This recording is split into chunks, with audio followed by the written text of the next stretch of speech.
गुरु ब्रह्मा है गुरु विष्णु है शंकर भगवान आपके चरणों में हे गुरुदेव प्रणाम आपके चरणों में सारे तीर्थ धाम आपके चरणों में हे गुरुदेव प्रणाम आपके चरणों।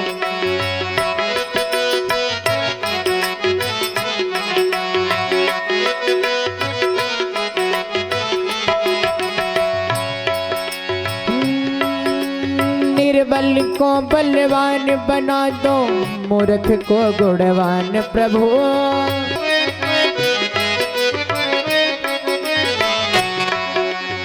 दुखिया मन को रोगी तन को दुखिया मन को रोगी तन को मिलता है आराम आपके चरणों में हे गुरुदेव प्रणाम आपके चरणों में सारे तीर्थ धाम आपके चरणों में हे गुरुदेव प्रणाम आपके चरणों में हे गुरुदेव प्रणाम आपके चरणों में हे गुरुदेव प्रणाम आपके चरणों में। बोलिए गुरुदेव भगवान की जय हो।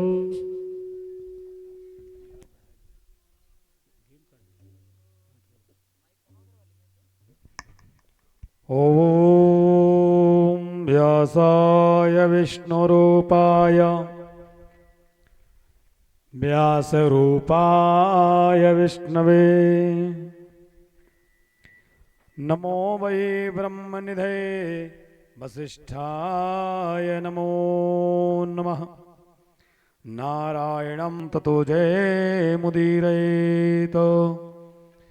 ओम स्वस्ति न इंद्रो वृधस्रवाः स्वस्ति न भोगा विश्ववेदाः स्वस्ति नस्तारिक्षो अरिष्टनेमिः स्वस्ति नो बृहस्पतिर्दधातु।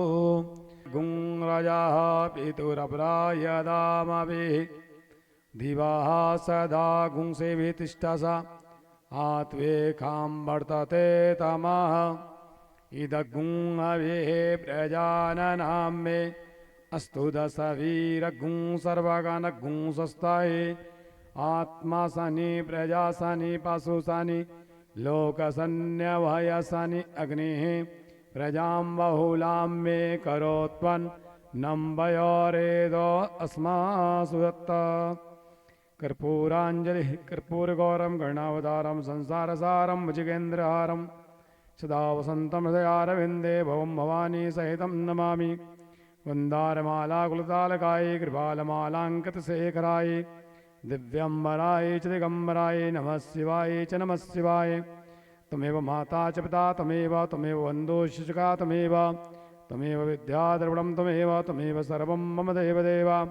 गुरुर्ब्रह्मा गुरुविष्णु गुरुदेवो महेश्वरा गुरुर्साक्षात् परब्रह्म तस्मै श्री गुरुवे नमः। ओम जलेन शीतलीकरणं पुष्पदेवादिवन्दनम् आरोग्यात्मादिवन्दनं मंत्रपुष्पाञ्जलिम्। ओम जग्निर्ज्यमयन्त देवास्तानि धर्माणि प्रथमान्यासन्नते अनाकं महिमानः सचन्दद्रवोर्वे साध्याः सन्ति देवाः। एकदन्ताय विद्महे वक्रतुण्डाय धीमहि तन्नो दन्तिः प्रचोदयात्। हरि ओम नारायणाय विद्महे वासुदेवाय धीमहि तन्नो विष्णुः प्रचोदयात्। हरि ओम ज्ञानगंगाय विद्महे पंचमवेदाय धीमहि तन्नो प्राणप्रसुत्तमः प्रचोदयात्। ओम सुमन सुगंधित सुमन लिए भक्त खड़े तेरे द्वारे पुष्पांजलि अर्पण करें करो नाथ स्वीकार। सांगाय सपरिवाराय सविदास शक्तिकाय प्राण प्रसुत्तमाय नमः। चरणार कमलारविंदे मंत्र पुष्पांजलिं समर्पयामि। बोले गणेश जी भगवान की जय हो। संतपति हनुमंतलाल जी महाराज की जय हो। उमापति महादेव की जय हो। राघवेंद्र सरकार की जय हो। वृंदावन बिहारी लाल की जय हो। प्राण पुरुषोत्तम भगवान की जय हो। श्रीमद् भागवत पुराण भगवान की जय हो। व्यास जी महाराज की जय हो। सुखदेव जी भगवान की जय हो। परम पूज्य गुरुदेव जी महाराज की जय हो। धन गौरी बाबा की जय हो। आवाहित देवताओं की जय हो। प्रधान देवताओं की जय हो। समस्त देवी देवताओं की जय हो। सिमरिया सागर ग्राम धाम की जय हो। जय जय श्री राधे श्याम। सर्वधर्मान् परित्यज्य मामेकं शरणं व्रज अहं त्वा सर्वपापेभ्यो मोक्षयिष्यामि मा शुचः मोक्षयिष्यामि मा शुचः। बोलिए सच्चिदानंद भगवान की जय हो। बोलिए सतगुरु भगवान की जय हो। बोलिए भागवत भगवान की जय हो। बोलिए कथा जगह स्थान की जय हो। बोलिए श्री राधा रानी की जय हो। जय जय श्री राधे। कथा प्रांगण में पधारे हुए सभी भक्तजन, माता बहनें, भाई बंधु, 33 कोटि देवी देवता, पोथी महारानी ठाकुर जी,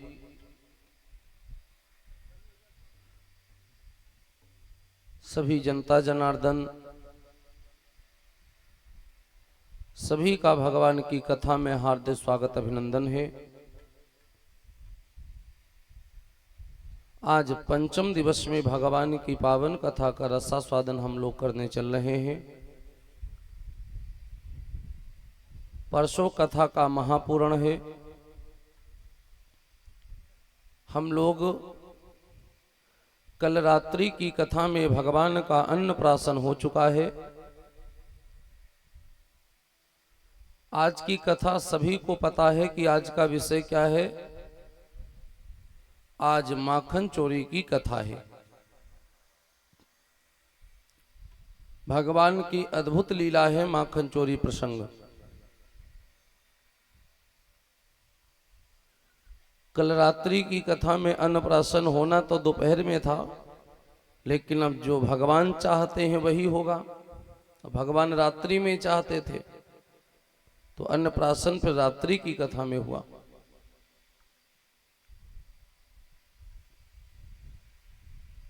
भैया लोगों ने, माता बहनों ने भगवान को माखन भी पवाया।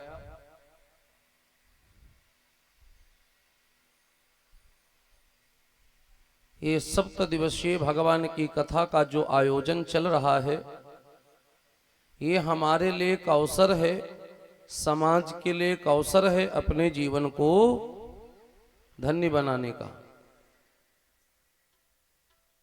भगवान की कथा सुनने से जीवन धन्य होता है। भगवान की कथा में जाने से जीवन धन्य होता है।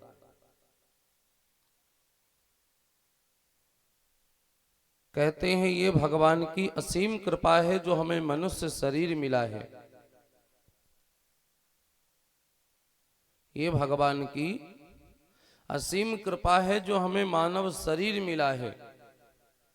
और उससे भी बड़ी कृपा ये है कि मानव शरीर पाने के उपरांत भगवान की कथा मिल रही है। संसार में कथा जैसा कुछ है, अन्य चीज कोई है नहीं। लिखा है शास्त्र में, यही कलिकाल न साधन दूजा।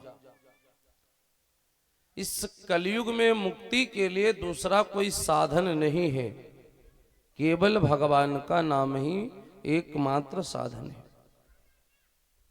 सभी लोग हमारे साथ गाइए 2 बार भगवान का पावन सुमिरन, उसके पश्चात भगवान की पावन कथा सभी गाएंगे।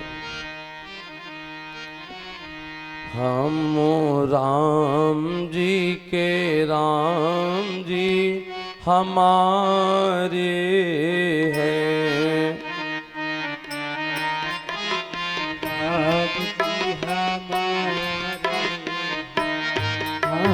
राम जी के राम जी हमारे हैं, हम राम जी के राम जी हमारे हैं, राम जी के राम जी हमारे राम जी के राम जी हमारे हैं, हम राम जी के राम जी हमारे हैं, हम राम जी के राम जी हमारे हैं, राम जी के राम जी हमारे हैं, हम राम जी के राम जी हमारे हैं, हम राम जी के राम जी हमारे हैं, हम राम जी के राम जी हमारे हैं, हम राम जी के राम जी हमारे हैं, हम राम जी के राम जी हमारे हैं, हम राम जी के राम जी हमारे हैं, हम राम जी के राम जी हमारे हैं, हम राम जी के राम जी हमारे हैं, गणिकाया रोगी धको तारे हैं, गणिका और गीत को तारे हैं, गणिका और गीत को तारे हैं, अति अधमन को उद्धारे हैं, अति अधमन को उद्धारे हैं, अति अधमन को उद्धारे हैं, हम उनकी शरण पधारे हैं, हम उनकी शरण पधारे हैं, हम उनकी शरण पधारे हैं, हम उनकी शरण पधारे हैं, हम उनकी शरण पधारे हैं, हम उनकी शरण पधारे हैं, हम राम जी के राम जी हमारे हैं, हम राम जी के राम जी हमारे हैं, राम जी के राम जी हमारे हैं, हम राम जी के राम जी हमारे हैं। बोले सीताराम भगवान की जय हो। कारण लगा में सभी लोग बोले सीताराम भगवान की जय हो। बोले राधे श्याम भगवान की जय हो। बोलिए भक्तोर भगवान की जय हो।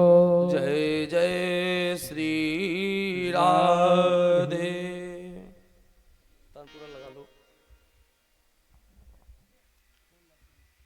भगवान श्याम सुंदर की अद्भुत लीला है माखन चोरी लीला। भगवान ने जितनी भी लीलाएं की हैं, क्योंकि पहले मैं बोल चुका हूं, भगवान ने जितने देवता हैं उतनी लीलाएं की हैं। भगवान की लीला से ऐसा कोई देवता नहीं जो सम्मोहित ना हुआ हो। भगवान की लीला में सभी देवता कभी न कभी सम्मोहित हुए हैं। जितने देवता हैं उतनी लीलाएं हैं भगवान की। एक बार तो कन्हैया की लीला में ब्रह्मा जी फंस गए। कोई बचा थोड़े ना कन्हैया से। बड़ी अद्भुत लीला है। भगवान जब गौ में चराने जाते हैं उस समय की एक लीला है कि भगवान गैया लेकर के जाते हैं जंगल में, ग्वाल बाल साथ में जाते हैं, माखन लेकर के ग्वाल बाल मटकी में गए हैं। ग्वाल बाल और कन्हैया सब एक ही मटकी से निकाल निकाल के माखन खा रहे थे। ब्रह्मा जी ने देख लिया ये दृश्य कि उसी मटकी में ग्वाल बाल भी खाते हैं, उसी में भगवान पाते हैं। ब्रह्मा जी बड़ा आश्चर्य में हो गए। ब्रह्मा जी सोचने लगे ये कैसे भगवान हैं, इनको तो सब भगवान कहते हैं। यहां आदमी एक दूसरे का जूठा तो जल्दी पाता नहीं है, और ग्वाल बाल कोई मैले कपड़े पहने हैं, कोई मुंह धोया है, कोई नहीं भी धोया है, पता नहीं कोई मंजन किया है, कोई नहीं भी किया है। अब गायें चराने वाले तो आप जानते हो सूट पहन के तो नहीं जाते हैं, टाई बेल्ट लगाकर तो नहीं जाते हैं गौ में चराने। किसी के 2 दिन पहले के वस्त्र हैं, धुले भी है, तो किसी के 1 सप्ताह पहले के भी हो सकते हैं। किसी ने दातून सही से किया है, किसी ने तो वैसे कुल्ला कर लिया है। ब्रह्मा जी को मोह बन गया, भ्रम बन गया, ये कैसे भगवान हो सकते हैं, ये तो इन ग्वाल बालों का जूठा सूठा खा रहे हैं, ये भगवान कैसे हो सकते हैं। तो ये ब्रह्मा जी को भ्रम बना कि दुनिया इनको भगवान कहती है, और भगवान वाला कुछ दिख तो रहा नहीं है। लक्षण तो इनके भगवान वाले नहीं दिखते। थोड़ा सा तानपुरा को हल्का सा बढ़ा लो।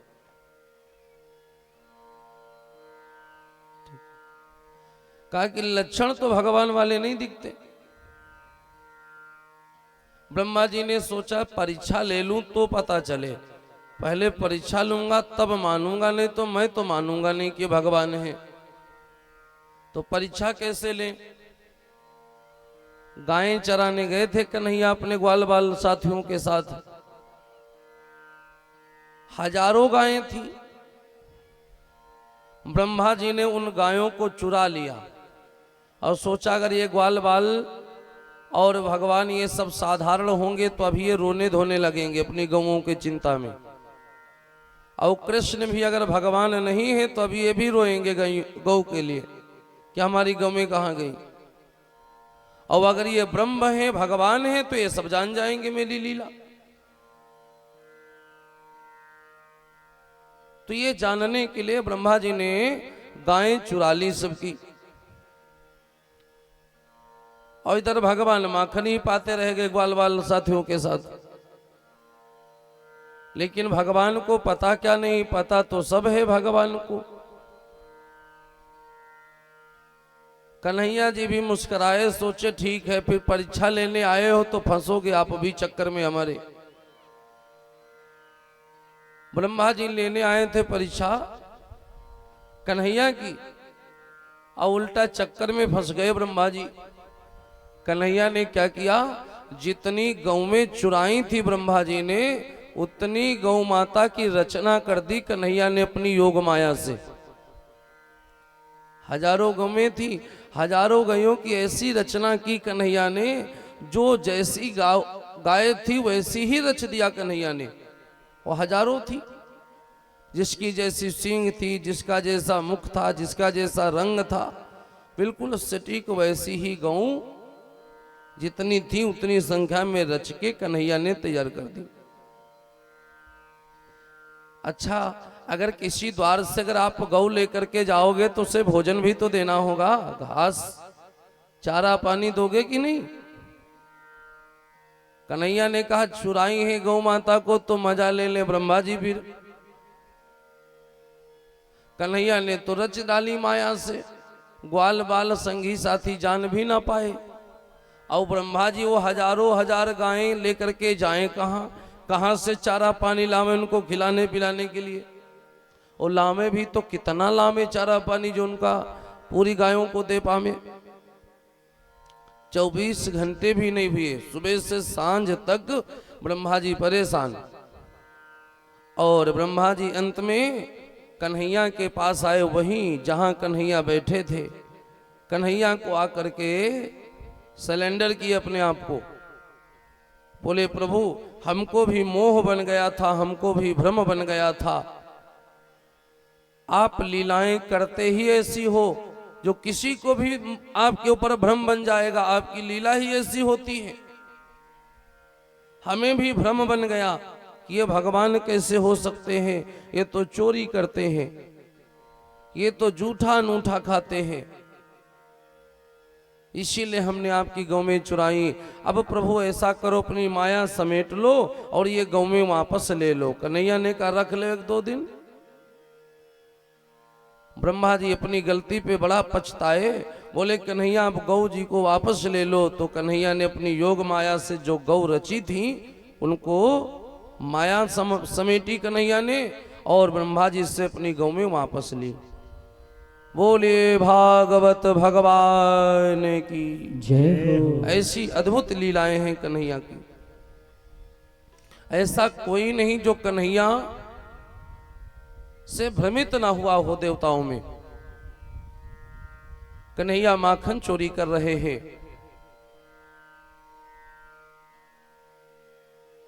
बड़ा अद्भुत कन्हैया का चोरी प्रसंग है ये माखन चोरी। अच्छा, एक बात और भी है, लोगों से पूछो कि कन्हैया ने क्या चुराया तो लोग कहेंगे कन्हैया ने माखन चुराया। बात तो सही है, तो क्या माखन ही चुराया और कुछ नहीं चुराया? लोगों की दृष्टि सिर्फ माखन तक ही पहुंचती है कि कन्हैया ने माखन चुराया, लेकिन कन्हैया ने माखन के अलावा कुछ और भी चुराया। मैं तो ये कहता हूं माखन तो बहाना है। कन्हैया ने माखन के बहाने से लोगों का चित्त चुरा लिया और हमेशा हमेशा के लिए चुरा लिया। कन्हैया के 2 रूप हैं। एक वो रूप है जो कुरुक्षेत्र के मैदान में 18 लाख चौहड़ी सेना खड़ी है, मध्य में अर्जुन का रथ लेकर के भगवान खड़े, एक वो भी है सुदर्शनधारी कन्हैया। एक वो स्वरूप है और एक वो स्वरूप है कि यमुना जी के तट बांसुरी बजाते हैं, गौ में चराते हैं और राधा रानी जी के साथ झूला झूलते हैं। एक वो छवि है, माखन चुराते हैं। आप कौन सी छवि को पूजते हैं?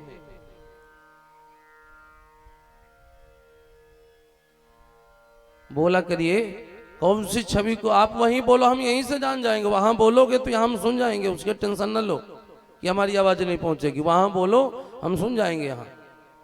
और नहीं तो गूंगे बहरे होने की तैयारी कर लो। फिर जो लोग कथा में बुलवाया जाए और ना बोले तो उन्हीं को आगे भगवान कहते ठीक है तुम गूंगे बहरे बनो तो ठीक है, बोला चला जाता है। भगवान कन्हैया की माखन वाली जो छवि है सभी के घर में लगती है। आप कोई कुरुक्षेत्र में जो खड़े हैं कन्हैया सुदर्शन लेकर, वो फोटो रखकर कोई नहीं पूजता। सब वही फोटो रखते हैं कन्हैया का, माखन वाला फोटो। भगवान की वही छवि सबको पसंद है। भगवान माखन चोरी किए हैं, और क्यों किए हैं इस बात को हमने रात्रि में कहा था कि आज सुनाएंगे। पहली बात, कन्हैया ने माखन चुराया क्यों? पहले प्रश्न कर दूं फिर उत्तर दूं बात बात के। पहला प्रश्न, कन्हैया ने माखन चुराया क्यों? दूसरा प्रश्न, किसके लिए चुराया, अपने लिए या दूसरों के लिए? तीसरी बात, किसके घर चुराया? वो कौन थी ब्रजबालाएं जिनके घर चोरी हुई?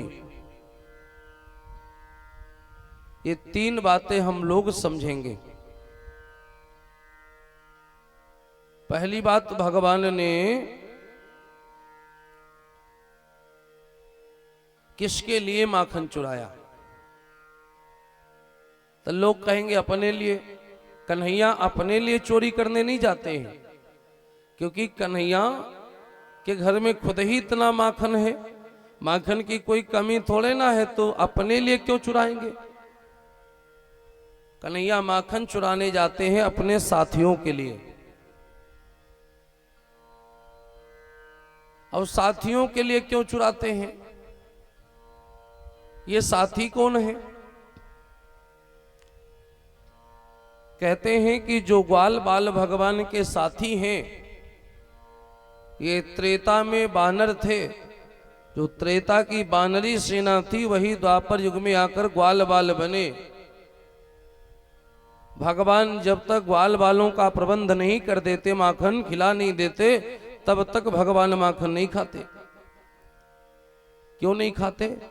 भगवान सोचते हैं कि जब मैं राम था और यही ग्वाल बाल बानर थे, तो ये हमारे लिए भूखे भी युद्ध करते थे। किसी दिन खान पान प्रबंध नहीं हो पाता था तो युद्ध नहीं बंद होता था, युद्ध जारी रहता था। तो ये भूखे प्यासे रहकर भी हमारे लिए लड़ते थे। और आज मैं जब ये ग्वाल बाल बने यहाँ करके, तो मैं इनको छोड़ के माखन कैसे पाऊं? इसलिए भगवान सोचते हैं कि उस समय इन्होंने अपना धर्म निभाया, आज मेरा नंबर है कि मैं भी धर्म निभाऊं। इसलिए भगवान माखन पवाकर ही पाते हैं।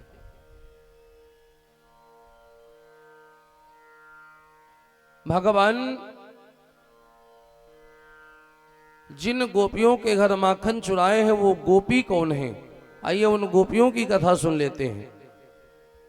तो मैंने पिछले दिन, दूसरे या तीसरे दिन में बोला था कि कन्हैया की कोई भी लीला समझनी है अगर, तो जब तक हम राम की मर्यादा को नहीं समझेंगे, तब तक कृष्ण की लीला हमारे समझ में नहीं आएगी। बिना राम कथा को समझे भागवत जी की कथा को सही से समझ पाना असंभव। सुना तो जा सकता है, दर्शन किया जा सकता, समझना असंभव। अब गोपी कौन है, कहां से आए हैं, इनके घर भगवान माखन क्यों चुराए हैं, इस बात को समझने के लिए हम लौटेंगे यहीं। अब हमारे साथ चलिए दूसरी जगह। कहां? जहां भगवान बन जा रहे हैं राम जी त्रेता में। जहां त्रेता में राम जी बन जा रहे हैं, अब वहां चलिए। हम इसी विषय को हल कर रहे हैं, भ्रमित मत होइएगा कि महाराज जी राम कथा सुनाने लगे। राम कथा नहीं सुना रहे, भागवत को ही हल कर रहे हैं। चलिए यात्रा करिए। भगवान लक्ष्मण भैया और जानकी मैया तीनों लोग बन के लिए प्रस्थान किए। अयोध्या से भी काफी लोग पीछे पीछे आए भगवान के मोह में। राम से कौन प्रेम नहीं करता? क्या आप नहीं करते? ये भगवान के ही तो प्रेम में आप यहां आए हैं, बैठे। भगवान के प्रेम में लोग अयोध्या से पीछे पीछे गए। कहां तक गए? तमसा नदी तक।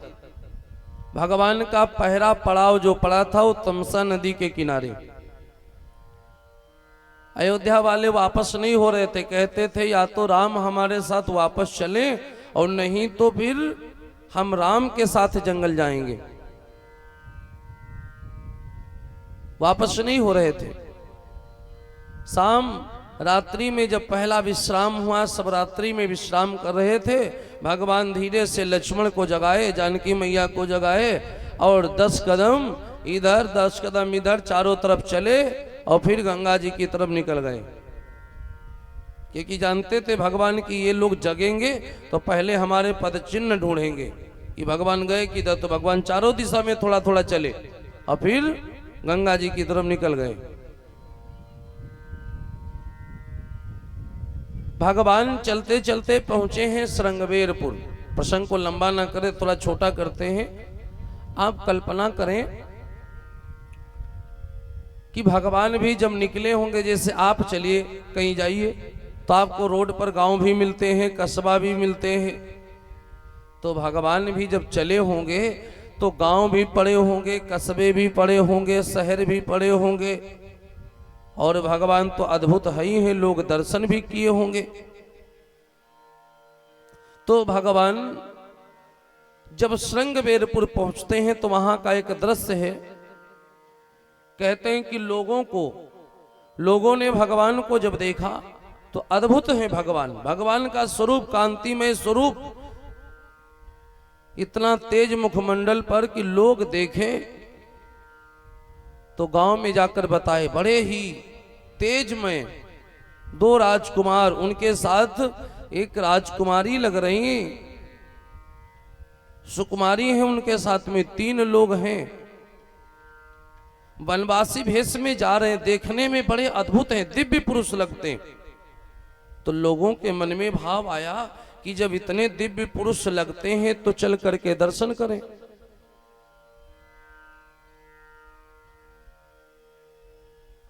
अगर इतने ही दिव्य पुरुष लगते हैं तो चल करके उनका दर्शन करें। तो लोग दर्शन करने के लिए भगवान के पास आए, जिसमें पुरुष भी आए, महिलाएं भी आईं, बड़े बूढ़े जवान सब आए।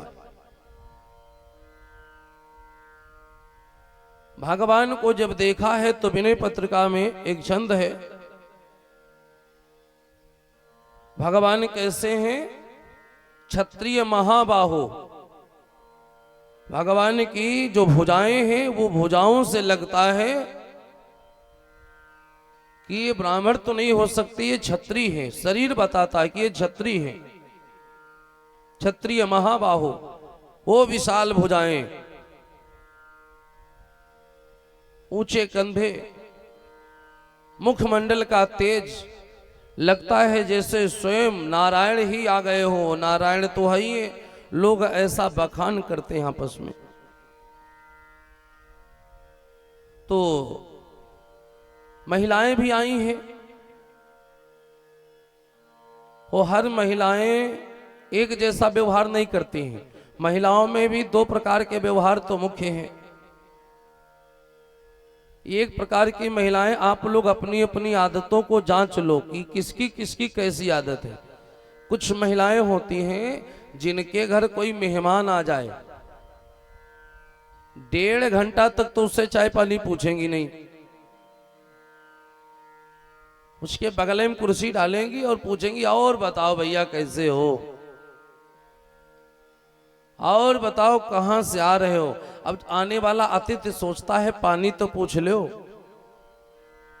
मन में सोचता है कहे तो पा नहीं रहा है, अब वो उधर ध्यान ही नहीं दे रही, लंबी चौड़ी बातें करने में लगी।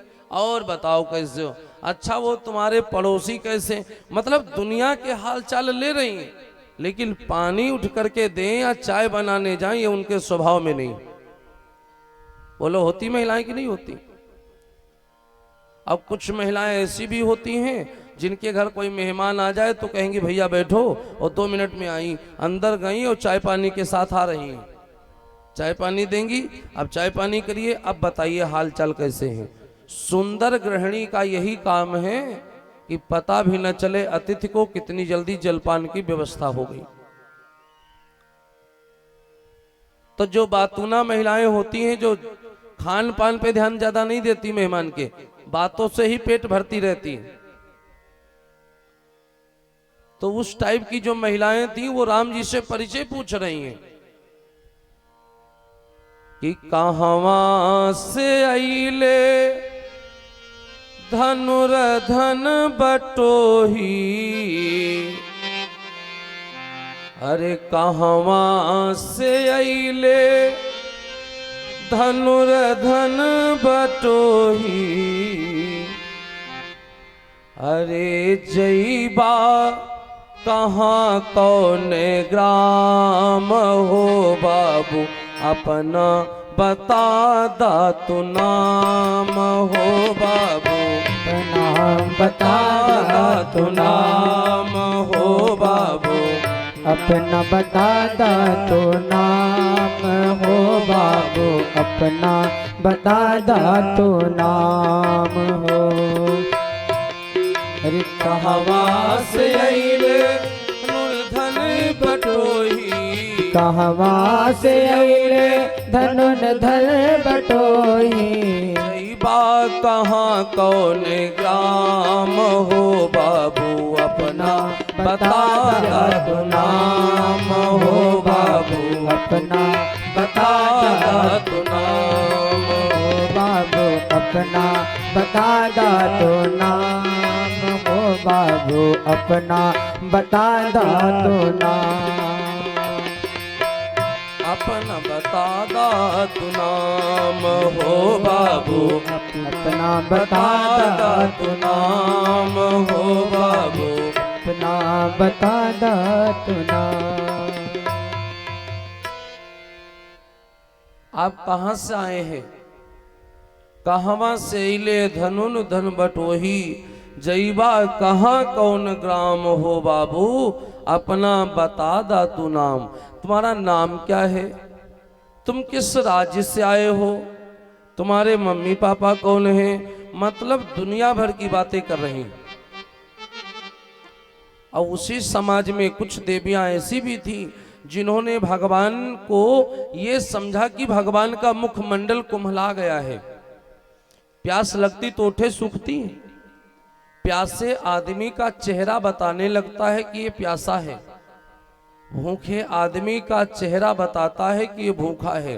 और जो गृहिणी ये लक्षण न पहचान पावे वो शरीर से केवल गृहिणी है, लेकिन धर्म कर्म से वो गृहिणी ही नहीं है। शरीर आत्मा से वो गृहिणी नहीं है। नहीं तो जो सुंदर गृहिणी, जिसके सुंदर विचार सुंदर मति होती है, वो गृहिणी सामने देख लेगी, व्यक्ति को बता देगी कि ये सामने वाला भूखा है कि प्यासा है। और जो पहचान जाए वही असल में सत्य में गृहिणी है। तो जो देवियां उसमें समझदार थी, सेवा भाव रखने वाली थी, उन्होंने जब भगवान के मुखमंडल को देखा तो ओंठें सूख रही थीं, चेहरा कुम्हला रहा था। तो उनका मन भर आया, अंदर से ऐसा लगा, करुणा भाव आया कि ये भूखे हैं। और उम्र कितनी रही होगी? कोई 50 साल के तो भगवान थे नहीं। जब विवाह हुआ है 2 ही साल बाद में वनवास हुआ है। और विवाह के समय राम जी कितने उम्र के थे? 17 वर्ष 17 दिन के थे। और सीता जी की उम्र उस समय थी 13 वर्ष 17 दिन। सीता जी राम जी से उम्र में छोटी थी। एक बात और बता दें, जितने दिन सीता जी राम जी से छोटी थी और उतने ही दिन राधा जी कृष्ण जी से बड़ी थी। ये संयोग है। 17 वर्ष 17 दिन के थे जिस दिन भावर पड़ी थी। साल ही भर में तो वनवास हो गया। 18-20 साल का बालक ही होता है, कोई आदमी तो नहीं माना जाता है वैसे। तो भगवान और लक्ष्मण भैया तो उनसे भी छोटे, और सीता जी तो छोटी है ही है। तो वो वृद्ध माताएं पहचान गई मुखमंडल देख के कि भूखे भी हैं और प्यासे भी हैं। उनके अंदर ममता उमड़ आई। दयावान देवियां किसी को भूखा प्यासा नहीं देख पाती। कोई भूखा प्यासा हो तो उनके नेत्र भर आते हैं कि भूखा प्यासा है, मैं इसकी सेवा कर दूं, मैं इसे जलपान करवाऊं। वो जान परिचय का हो चाहे ना हो। और जो निष्ठुर भाव वाली होती हैं उनके सामने चाहे आदमी मर जाए उनको फर्क नहीं पड़ता है। बोले सही गलत आप ही लोगों में बैठी भी होंगी। अब कौन है हम ये क्या जाने, ये आप जानो जिसके जिसके लक्षण मिलते हो, बैठी भी होंगी। आदमी भूखा प्यासा खेत में चला जाता है, ड्यूटी पे चला जाता है, बाद में दुर्गा जी को हलवा पवाती हैं बना बना करके। ऐसी भी देवियां हैं कि जिनमें सेवा भाव तो नाम मात्र को है, बस खाली शरीर है महिला का बस।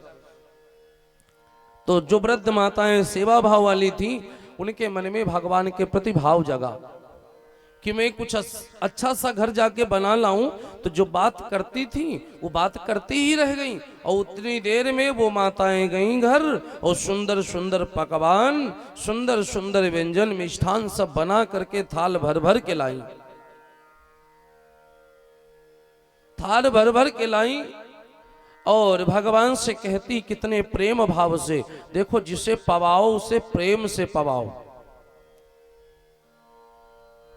क्योंकि अन्न पवाना भोजन पवाना आत्मा की तृप्ति है। मेहमान आया अब भोजन करने की बारी आई और आप कहते चलो खाओ, तब खाना क्या है, खाता कौन है, खाता तो राक्षस है। आदमी तो पाता है। खाना और पाना ये दो शब्द हैं मेरे भाई बहनों। खाना कहां पर प्रयोग होता है और पाना कहां प्रयोग होता है। आदमी खाना कहां पर समझे और पाना कहां पर समझे, खाना कहां है और पाना कहां है। पाया प्रसाद जाता है और खाया खाना जाता है, और खाना और भोजन दो शब्द फिर हैं। खाओगे कहां और पाओगे कहां। जहां पर आपका प्रसाद तैयार हो भोजन सिद्ध करो और भगवान को भोग लगाओ। भगवान को भोग लगाया तो क्या बन गया, महिमा महाप्रसाद की पावो प्रेम। इतना नहीं मालूम, पावो प्रेम लगाए, महिमा महाप्रसाद की पावो प्रेम लगाए। प्रेम के साथ उसे पाइए महिमा महाप्रसाद की। वो क्या बन गया, महाप्रसाद बन गया, क्योंकि भगवान को याद करके तब पाया, आपने उन्हें समर्पित करके पाया। और जहां पर भगवान से कोई लेना देना नहीं, जैसे थाल सामने आई सीधे ढकेलने लगे, मतलब ही नहीं भगवान से। जो आया सो सिद्ध, उसे कहते हैं खाना। वो दरिद्रता है, वो राक्षसीपन है कि जिस परमात्मा ने, जो लोग मेरे भाई बहनों ध्यान रखना, जो लोग अन्न ग्रहण करते हैं और परमात्मा को याद नहीं करते हैं, बिना याद किए अन्न ग्रहण करते हैं, उनके ऊपर अन्न का कर्ज चढ़ता है। ये कथा पुराण से है, प्रमाण देंगे तो विषय बढ़ जाएगा, इसलिए इतना ही समझो। आगे कोई चर्चा आएगी तो सुना देंगे कि अगर अन्न पाया है, भोजन किया है और यदि भगवान का ध्यान नहीं किया है तो उस अन्न का कर्ज चढ़ेगा, और रोज करते हो तो रोज का कर्ज चढ़ेगा। फिर वो कर्ज आसानी से उतरता नहीं है। राम नाम के आलसी और भोजन में होशियार, और तुलसी ऐसे जीव को बार बार धिक्कार। तो ऐसा नहीं करना है। जो भी घर में बना है भगवान को अर्पण करो, फिर उसे पाओ, प्रसाद बन जाएगा। और जब प्रसाद बन जाएगा तो प्रसाद पाओगे तो बुद्धि निर्मल बनेगी, विचार शुद्ध होंगे। जो जैसा खाता है अन्न वैसा बनता है मन, जो जैसा पीता है पानी वो वैसी बोलता है बानी, और जिसकी जैसी होती है दृष्टि उसे वैसी दिखती है सृष्टि। आप सत्य बोलते हो तो आपको दुनिया में सब सत्य ही नजर आएगा। आप ईमानदार हो तो तुम्हें सब ईमानदार ही नजर आएंगे। और चोर को दुनिया में हर व्यक्ति चोर ही लगता है, झूठे को लगता है हर व्यक्ति झूठ बोलता है। जैसी दृष्टि होती है वैसी सृष्टि दिखती, जैसा खाओगे अन्न वैसा बनेगा मन। महाभारत का प्रसंग है कि जब भीष्म पितामह को बाणों की सैया मिली, बाणों की सैया पर पितामह भीष्म लेटे हुए थे, तो उन्होंने द्रौपदी को बुलवाया। द्रौपदी जी को बुलवाया और द्रौपदी जी से पितामह भीष्म बोले, बेटी मुझे माफ कर देना। तो द्रौपदी जी ने कहा, मैं तो पतिबहू हूं, आप तो मेरे बाबा ससुर हैं, हम तो आपके बच्चे हैं, आप हमारे गार्जियन हैं, और बच्चों से आप माफी मांगते हैं। ये बात बाबा हमको अच्छी नहीं लगी, आप माफी क्यों मांग रहे हैं? तो पितामह भीष्म बोले, बेटी हमने गलती की है। अब वो गलती क्या है कि अगर मैं एक बार ललकार देता उस सभा में, तो दुशासन की क्या मजाल जो तुम्हारी साड़ी का पल्लू पकड़ लेता। जिस सभा में देवव्रत भीष्म हो, उस सभा में किसी की मजाल है जो हमारे सामने कुछ कर सके? हम एक फटकार लगाते तो दुशासन की हिम्मत नहीं थी साड़ी पकड़ता। लगन करना तो बड़ी दूर की बात है।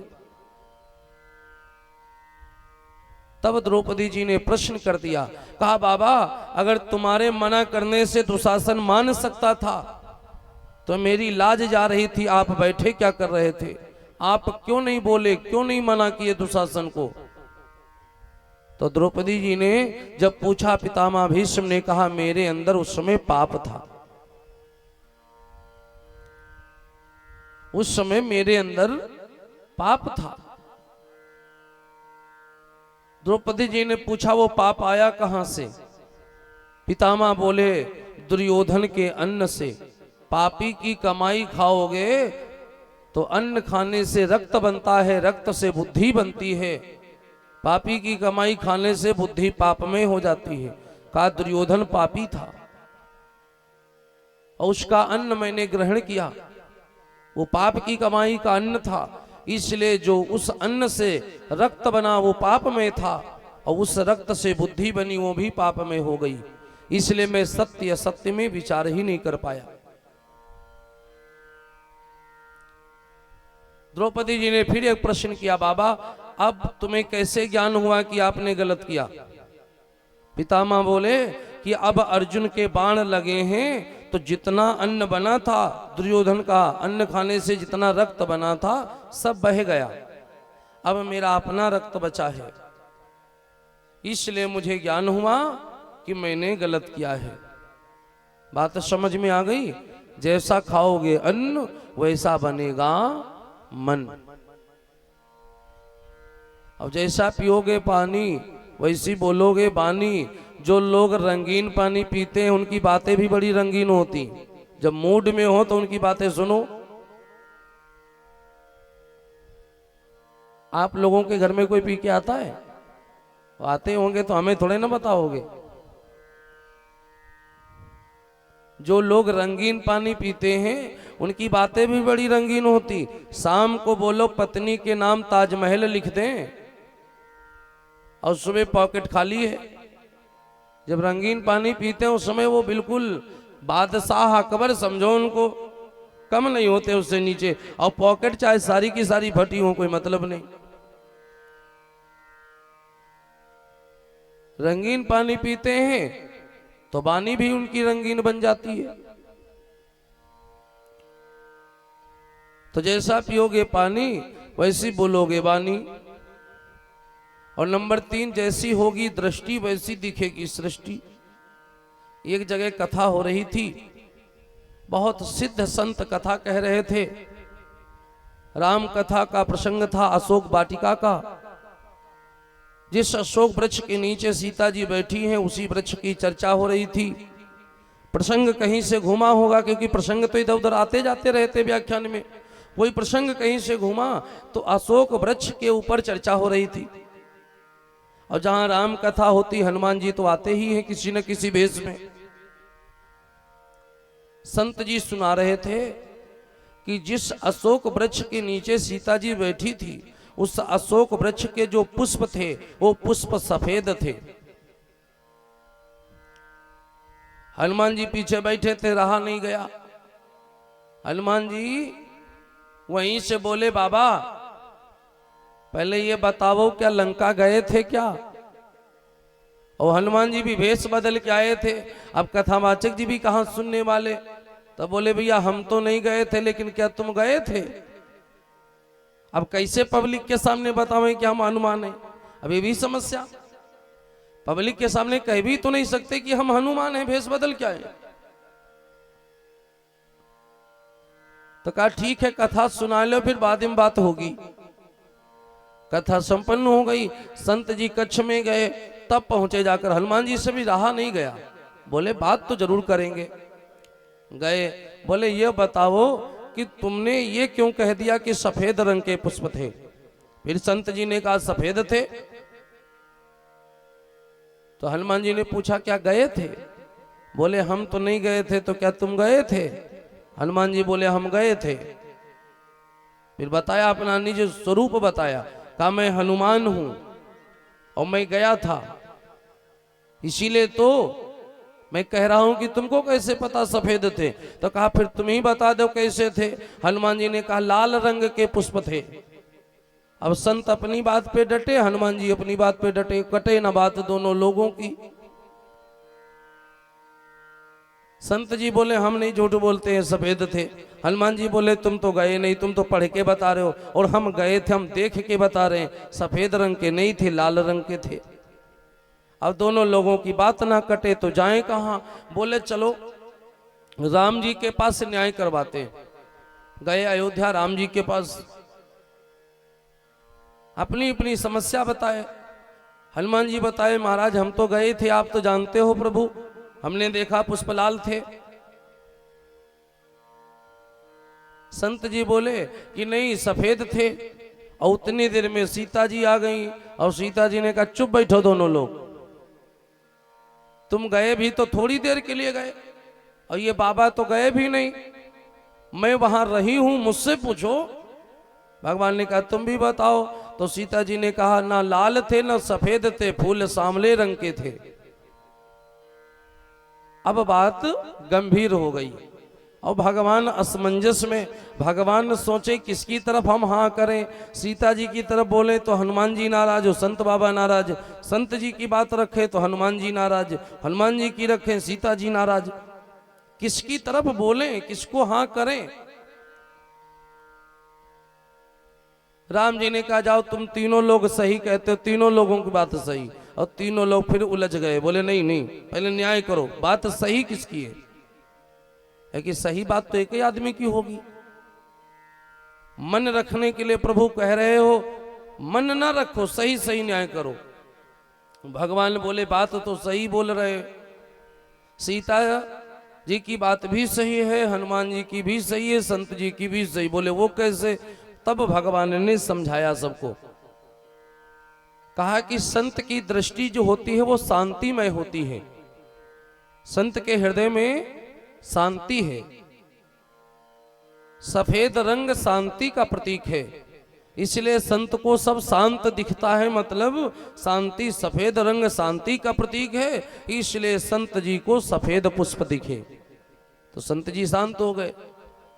हनुमान जी सोचे भगवान हमको झूठा बना रहे। बोले झूठे आप भी नहीं हो, जब आप गए थे लंका तो क्या सोच रहे थे? दाएं हाथ पे लंकाधारी के, आवो निश्चर सभी मारी के। क्या बोले थे जामवंत जी से? तुम्हारे अंदर कितना क्रोध था? लंका गए थे तो क्रोध में गए थे? हनुमान जी बोले हाँ। तो बोले क्रोध में आदमी की आंखों में रक्त उतर आता है, और रक्त का रंग क्या होता है? लाल। जब आदमी प्रतिशोध में, क्रोध में होता है तो उसे सब रक्त ही दिखाई देता है, खून खराबा दिखता है। और खून खराबा कैसा होता है? लाल रंग का। तो कहा उसमें तुम क्रोध में थे इसलिए तुम्हें हर चीज लाल दिखती थी, इसलिए तुम्हें अशोक के जो पुष्प थे वो लाल रंग के दिखाई दिए। तो सीता जी बोली कि प्रभु मैं झूठी हूं क्या? बोली नहीं नहीं आप भी सत्य बोलती हो, तुम्हें दुनिया में हर चीज में राम दिखते हैं, आप हर वस्तु में राम के दर्शन करती हो, और राम का रंग सांवला है इसलिए तुम्हें सांवले रंग के पुष्प दिखाई दिए। बोले सच्चिदानंद भगवान की जय हो। जिसकी जैसी दृष्टि उसको वैसी ही दिखती है सृष्टि। चोर को सब चोर दिखते हैं, संत को सब संत दिखते हैं, जो जैसा है उसको वैसे ही लोग दिखते हैं। ये तो अपनी अपनी दृष्टि का भाव है। तो जो वृद्ध माताएं समझदार थी, वो राम जी का मुखमंडल, प्रसंग पे आ जाइए, मुखमंडल देख करके पहचान गई कि ये भूखे प्यासे हैं। सुंदर सुंदर पकवान मिष्ठान व्यंजन लेकर के आई और राम जी से बड़ा प्रेम में बोलती हैं। छोटे से तो है, अभी उम्र ही क्या है। तो वृद्ध माताएं कहती, लाला तुम्हारे मुखमंडल को देख के लगता है कि आप प्यासे हो और भूखे भी हो। तो ये मैं सुंदर सुंदर पकवान लाई, थाल के ऊपर ढक करके जो वस्त्र लाई हटाई और थाल आगे बढ़ाई। बोली देखो सुंदर सुंदर व्यंजन लेकर के आई हूं बना करके। ऐसा करो, ये छाह में बैठ जाओ, वृक्ष लगे हैं और वृक्ष की छाह है। तो माताएं कहती हैं वो देवियां कि बैठ जाओ वृक्ष की छाह में, और ये सुंदर सुंदर पकवान पालो, और ये शीतल शीतल जल लाई हुई, ये ठंडा ठंडा जल भी पी लो। अभी तो बैसाख जेठ का समय था, दोपहर तप रहे थे। बोली कहाँ जाओगे, इस गर्मी में लू चल रही है।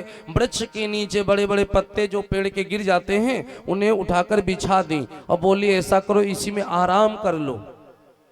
देखो सेवा भाव हो तो व्यवस्था हो ही जाती है, और नहीं तो घर में सब कुछ रखा हो और मेहमान आ जाए तो आदमी कहता क्या पावा मैं। तो मेहमान कहता जल्दी में है, ऐसा करो तुम खिचड़ी डाल लो। और क्या बोले मेहमान, तो कहते हाँ ये ठीक रहेगा, रखा तो सब है, उनको ढूंढे नहीं मिलता है कुछ। भाव हो तो सब व्यवस्था हो ही जाती है। पत्तों को उठाया, आसन लगा दिया, बिछा दिया पत्तों को, और भगवान से निवेदन करने लगी कि आप इसी पर आसन ग्रहण करें, और सुंदर सा भोजन है, इसे भोजन को पावें और ठंडा ठंडा शीतल शीतल जल पिए, फिर जहां जाना है फिर चले जाइएगा। भगवान को उतने समय ऐसा लगा कि जैसे रानी कौशल्या कह रही हो भोजन पाने के लिए। भगवान को ऐसा लगा, ममता बड़ी सबसे बड़ी चीज है।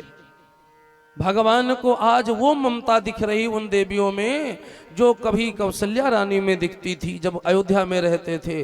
भगवान को एक पल के लिए लगा कि जैसे साक्षात कौशल्या मिल गई हो, कौशल्या माता कह रही हो व्यंजन पाने के लिए, भोजन पाने के लिए और जल पीने के लिए कौशल्या जी की वाणी हो। भगवान को अपने बचपन का समय याद आ गया, वो बाल्या अवस्था जिस समय भगवान अगर आंगन से द्वार तक जाते थे तो माताएं कहती थी द्वार पे मत जाना, तुम्हारे पैर में कंकड़ न लग जाएं। राघव ललन तेरे कोमल चरण कहीं कंकरिया लग नहीं जाए। राघव ललन तेरे कोमल चरण कहीं कंकड़िया लगे नहीं जाए। राघव ललन तेरे कोमल चरण कहीं कंकड़िया लगे नहीं जाए।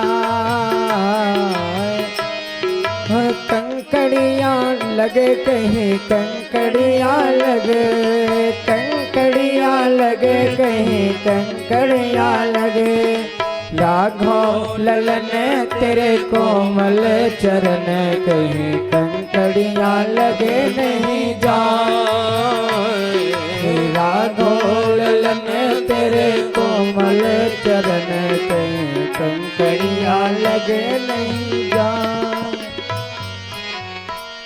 वो समय राम जी के सामने दृश्य वो याद आने लगे कि जैसे माता कौशल्या जी को हमारी चिंता रहती थी, मेरी फिक्र रहती थी, वैसे इन देवियों को भी हमारी फिक्र है। भगवान सबकी बात सुने, उसके बाद में भगवान बोले कि देखो जो आप लोग लेकर के आई हो व्यंजन पकवान, ये हम ग्रहण नहीं कर सकते, हम तुम्हारे व्यंजन नहीं पा सकते, तुम्हारे द्वारा दी गई कोई भी वस्तु हम ग्रहण नहीं कर सकते। वो देवियां रोने लगी, क्यों नहीं ग्रहण कर सकते? तो भगवान बोले कि हम वनवासी हैं, क्योंकि राम को जो वनवास मिला था ना, उस वनवास का नाम क्या था पता है? नहीं पता होगा। जो राम को वनवास मिला था उस वनवास का नाम था उदासी। उदासी पंथ का वनवासी संत कभी किसी के घर का भोजन नहीं करता है, किसी के घर भी नहीं जाता है। आपने कथा में दर्शन करिए कि राम जी कभी किसी के घर नहीं गए। सुग्रीव का राज्याभिषेक होना था तो लक्ष्मण को भेजा, विभीषण का राज्याभिषेक होना था तो लक्ष्मण को भेजा, भगवान किसी के घर नहीं गए। तो भगवान बोले देखो हम वनवासी हैं और ऐसा मेरा वनवास है कि हम तुम्हारे द्वारा दी गई कोई भी वस्तु ग्रहण नहीं कर सकते। तो देवियां रोने लगी, जो भोजन व्यंजन लेकर के आई थी वो सब रोने लगी।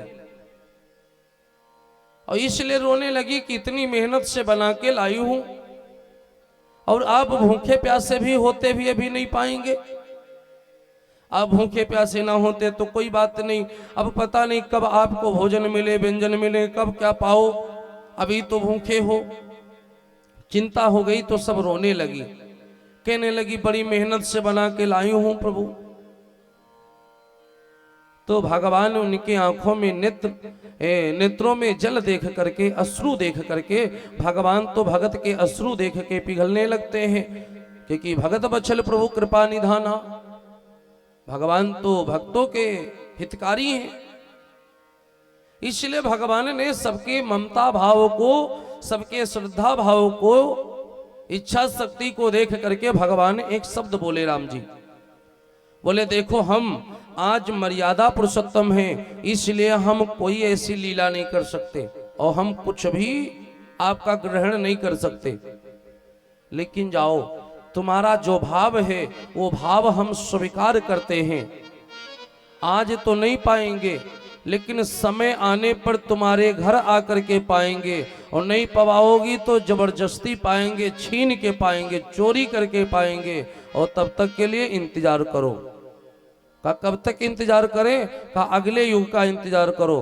द्वापर युग लगेगा और उस युग में द्वापर बनहु गोप ब्रज जाई, द्वापर बनहु गोप ब्रज जाई, द्वापर बनहु गोप ब्रज जाई, द्वापर बनहु गोप ब्रज जाई, द्वापर बनहु गोप ब्रज जाई। तब हम बनबै आई कन्हाई, तब हम बनबै आई कन्हाई, तब हम बनबै आई कन्हाई। द्वापर बनहु गोप ब्रज जाई, द्वापर बनहु गोप ब्रज जाई। तब तक के लिए इंतजार करिए, समय का इंतजार करिए, हम आपकी इच्छा जरूर पूर्ण करेंगे। द्वापर बनहु गोप ब्रज जाई, द्वापर बनहु गोप ब्रज जाई, तब हम बनबै आई कन्हाई, तब हम बनबै आई कन्हाई, तब हम बनबै आई कन्हाई। द्वापर बनहु गोप ब्रज जाई, द्वापर बनहु गोप ब्रज जाई, द्वापर बनहु गोप ब्रज जाई, तब हम बनबै आए कन्हाई। द्वापर बनहु गोप ब्रज जाई, द्वापर बनहु गोप ब्रज जाई,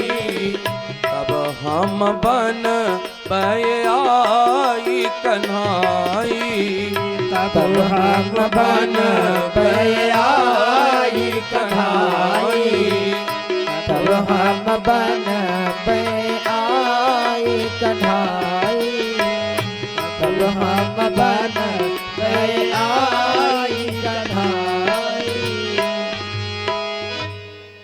द्वापर बनहु गोप ब्रज जाई, तब हम बनबे आए कन्हाई। जाइए द्वापर युग में अब ब्रज में गोपिकाएं बनोगी, तब हम कृष्ण बनेंगे। वो तब आपकी ये इच्छा भी पूरी करेंगे।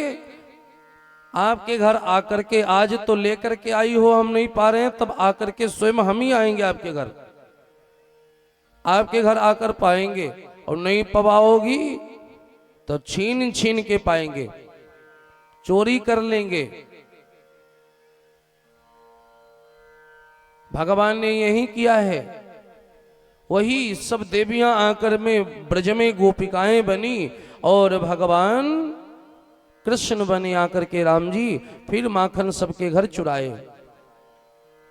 और यहां अगर ना दें खुशी खुशी माखन देवियां ना भी दें तो भगवान रास्ता रोक लेते हैं। भगवान जाकर रास्ते में रोक लेते हैं कि देवियां मक्खन लेकर के जाती हैं बेचने के लिए, और बाजार लगती है मथुरा में।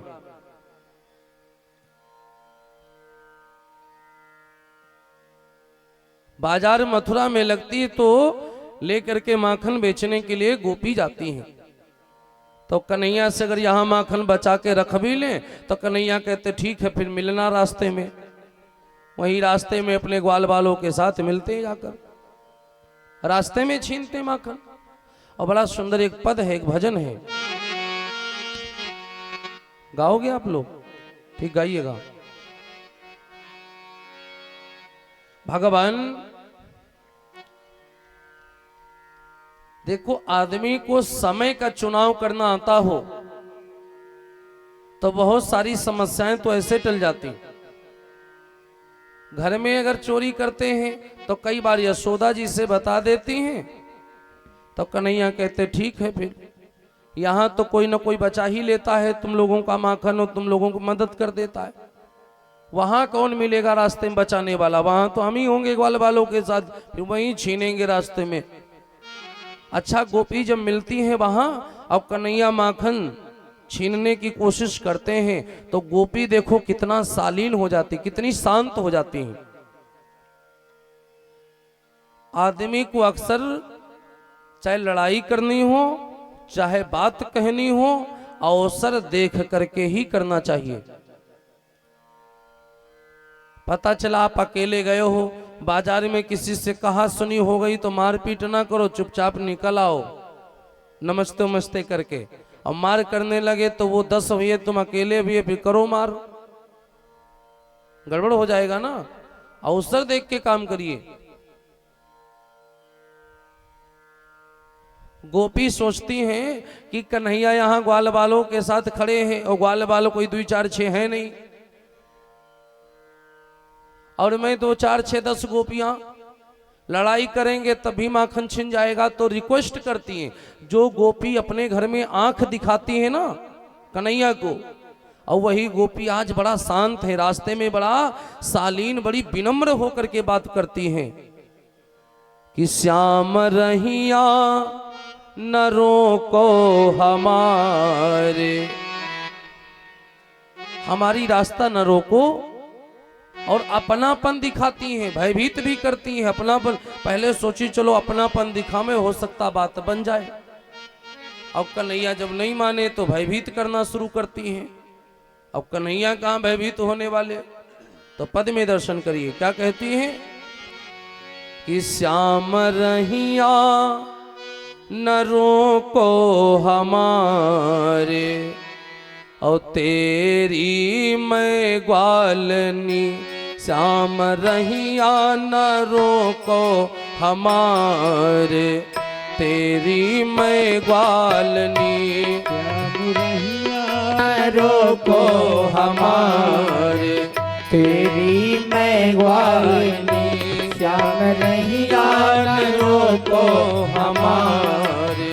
तेरी मैं ग्वालिनी, मैं ग्वालिनी, मैं ग्वालिनी, मैं ग्वालिनी,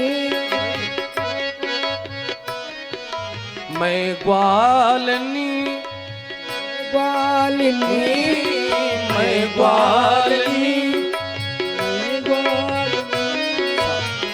ओ श्याम रहिया, श्याम रहिया न रोको हमारे। तेरी मैं ग्वालिनी, श्याम रहिया न रोको हमारे।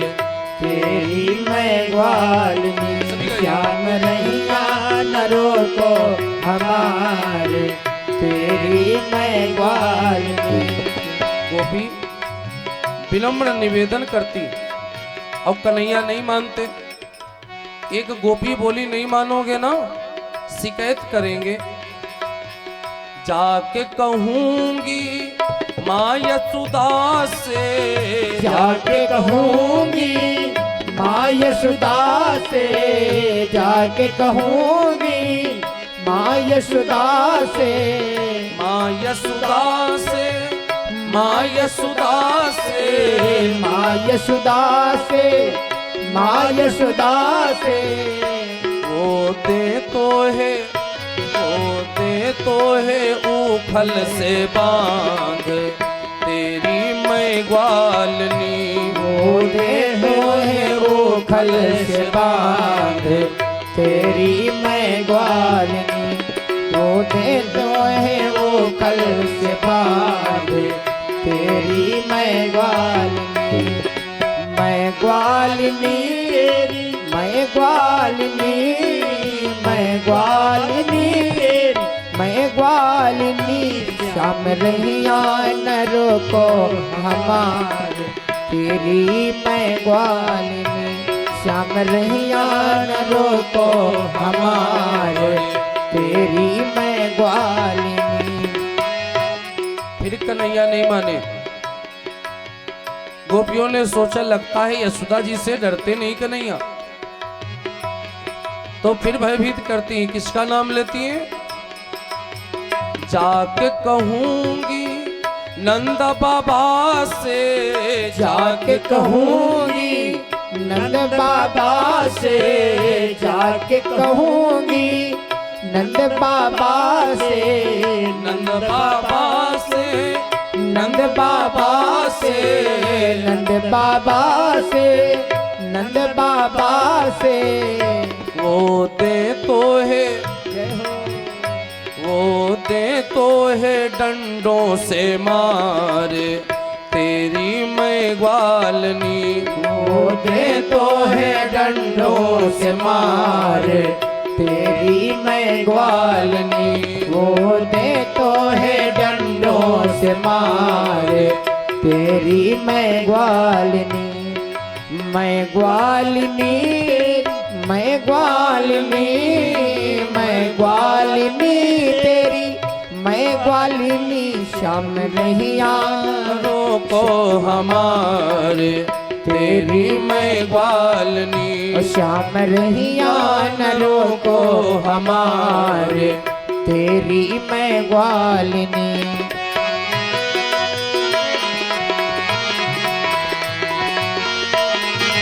फिर भी कन्हैया एक ना सुने। गोपियां आपस में बात करती, देखो कन्हैया अपने पिताजी से भी नहीं डरते।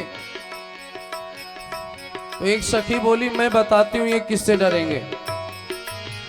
जाके कहूंगी कंस राजा से, जाके कहूंगी कंस राजा से, जाके कहूंगी कंस राजा से, जाके कहूंगी कंस राजा से, कंस राजा से, कंस राजा से, कंस राजा से, कंस राजा से।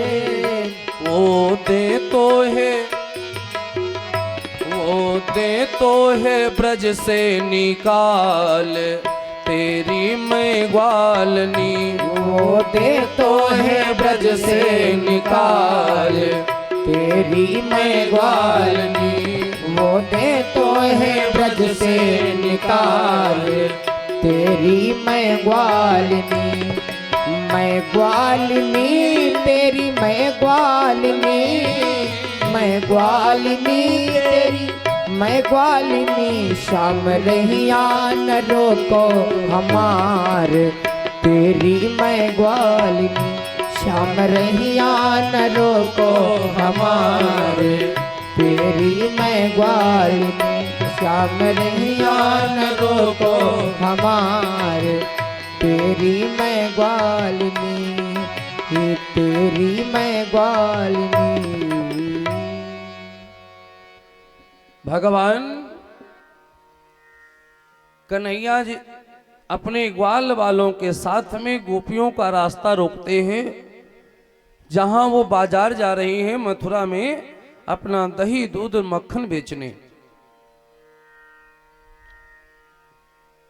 विनती करती हैं कन्हैया से गोपी। अब कन्हैया कहते तुम हमसे विनती करती हो तो हम भी तुमसे विनती करते हैं।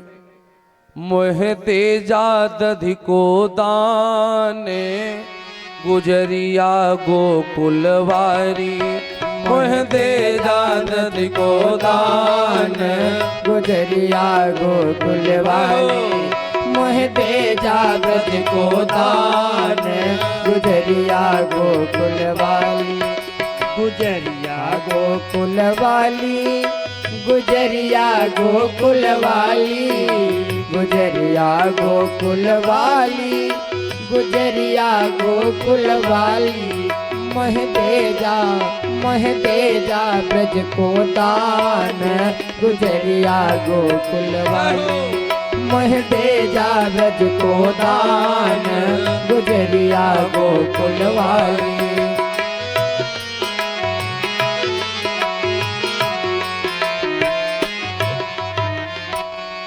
कन्हैया कहते हैं आप हमसे निवेदन करती हो तो हम भी आपसे करते हैं। बिना मक्खन लिए तो नहीं जाने देंगे। कन्हैया सारा दूध दही माखन रास्ते में छीन के अपने ग्वाल वाला साथियों को खिला देते हैं। ऐसे चोर हैं कन्हैया कि रोजाना शिकायत कन्हैया के घर पहुंचती ही किसी न किसी की शिकायत तो पहुंचना निश्चित है। और यशोदा जी सुन सुन के परेशान। एक दिन भला कोई ऐसा होता है 30 दिन में जिस दिन शिकायत ना आवे? 30 दिन शिकायत आती है। जो देखो सो गोपी चली आ रही है यशोदा जी से कहने, कन्हैया ने हमारे घर में ग्वाल बालों को खिला दिया माखन। हर कोई शिकायत करता है। अच्छा कोई कोई तो यह भी कहता है कि ग्वाल बालों को माखन खिला दिया कन्हैया ने, तो यशोदा कहती भी हैं कि ग्वाल बालों का भी तो घर है, उनके घर जाओ, उनकी मम्मी से कहो। तो गोपी कहती है उन ग्वाल बालों का सरदार तो आप ही का बेटा है, सरदार तो कन्हैया है। कन्हैया के पीछे ही तो सब वो नाचते हैं ग्वाल बाल, कन्हैया का ही तो कहा सुनते हैं। वो ग्वाल बाल अपने मम्मी पापा की सुनते कहाँ हैं? वो तो केवल कन्हैया कन्हैया कन्हैया कन्हैया ही करते। उनको कन्हैया के सिवाय कोई देखता भी तो नहीं है। किससे शिकायत करें? हमारे घर में दूध दही मक्खन कुछ बचता ही नहीं है। तुम्हारा कन्हैया आता है, सब दूध दही मक्खन लूट लेता है, अपने ग्वाल बालों में बांट देता है। ग्वाल बालों को खिला करके सब दूध दही मक्खन साफ। अपने कान्हा को संभालो। शाम को जब कन्हैया आते हैं तो यशोदा जी भी कन्हैया को डांट लगाती है। कन्हैया को डांटती हैं यशोदा जी। एक दिन तो यशोदा जी ने सोचा कि देखो, कहते बालक जब बड़ा होने लगे धीरे धीरे तो डांटो नहीं, उससे प्रेम से और सलाह के रूप में बात करो, हो सकता बात समझ में आ जाए। तो यशोदा जी ने सोचा चलो आज डांटती नहीं हूं, दूसरा तरीका अपनाती हूं, कन्हैया हो सकता समझ जाए। तो क्या समझाया? शाम को मैया यशोदा ने कन्हैया से कहा कि कन्हैया तुम चोरी करते हो लोगों के घर और लोग हमारे पास शिकायत लेके आते हैं, इसी तरीके से सब लोग जान जाएंगे कि कन्हैया चोर है। और यदि सबको पता चल गया कन्हैया चोर है तो कोई अपनी कन्या आपको नहीं देगा, तुम्हारी शादी नहीं होगी। अच्छा, आज जैसे आजकल बच्चे वीडियो गेम के शौकीन होते हैं, उनको बता दो तो लगता है वो समझते हैं वीडियो गेम, तो फिर भी आजकल बच्चे समझते। पहले छोटे बच्चे जानते ही नहीं थे शादी क्या चीज है, वो समझते थे कोई खिलौना होगा। छोटा सा बालक होता था तभी उसकी शादी हो जाती थी, वही 8 बरस 9 बरस की उम्र में। बच्चों को पता नहीं होता था, द्वार 4 में भी तो दूल्हा सो जाता था। अच्छा, वो बच्चा घर में रोजाना 10 बजे से पहले सोने वाला, अब गए हो उसकी बारात लेकर के, अब वो बारात में द्वार 4 में उसको नींद आ रही है, उसे जगाते हैं। उसे क्या मालूम कि शादी कौन सी आफत का नाम है, वो अपना सोने में मस्त है। अब खाया पिया है, कुछ खिलाया पिलाया गया उसको, अब नींद आ गई, नशा आ गया, वो अन्न के नशे में नींद में है, झोंके ले रहा है। पहले द्वार 4 में भी दूल्हा सो जाता था, और अब शादी जिस दिन तय होती उसी दिन से नींद उड़ जाती, नींद खत्म। अब हमारी गलती क्या, हम तो वही बताते जो होता है समाज में, कि जिस दिन से शादी बरिशा हुई उसी दिन से उनकी नींद गई। और पहले तो दूल्हा को पता ही नहीं था शादी क्या है, तो नींद में ही रहते थे। द्वार 4 में सो जाएं और रात भर जगह में घर वाले लोग, क्योंकि रस्में होती, रस्में पूरी करने के लिए जगह में, तो कहो कलेवा के समय सो जाएं। एक वो समय था जब पता ही नहीं था शादी का मतलब क्या।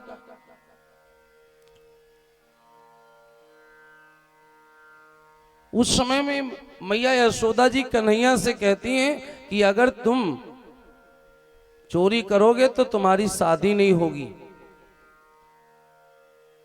और कहते हैं कि कन्हैया से भी कहती हैं यशोदा जी कि भैया चोरी छोड़ दो, हमारी बड़ी हंसी होती, तुम्हारे बाबा की बड़ी हंसी होती, लोग हंसी उड़ाते हैं। कहते हैं कि इतने बड़े नंद बाबा सरपंच और उनका एक ही बेटा वो भी चोर। तो हर तरीके से यशोदा जी समझाती हैं, अरे चोरी माखन की दे छोड़ कन्हैया मैं समझाऊं तो। चोरी माखन की दे छोड़ कन्हैया मैं समझाऊं तो। चोरी माखन की दे छोड़ कन्हैया मैं समझाऊं तो। मैं समझाऊं तो कन्हैया मैं समझाऊं तो। मैं समझाऊं तो ही, मैं समझाऊं तो ही कन्हैया मैं समझाऊं तो ही। चोरी माखन की दे छोड़ कन्हैया मैं समझाऊं तो है। चोरी माखन की दे छोड़ कन्हैया मैं समझाऊं तो। 1.25 लाख गऊ में नंद बाबा के 9 मन माखन हो। 1.25 लाख गौए नंद बाबा के 9 मन माखन हो। 1.25 लाख गौए नंद बाबा के 9 मन माखन हो। बड़ो नाम है नंद बाबा को, बड़ो नाम है नंद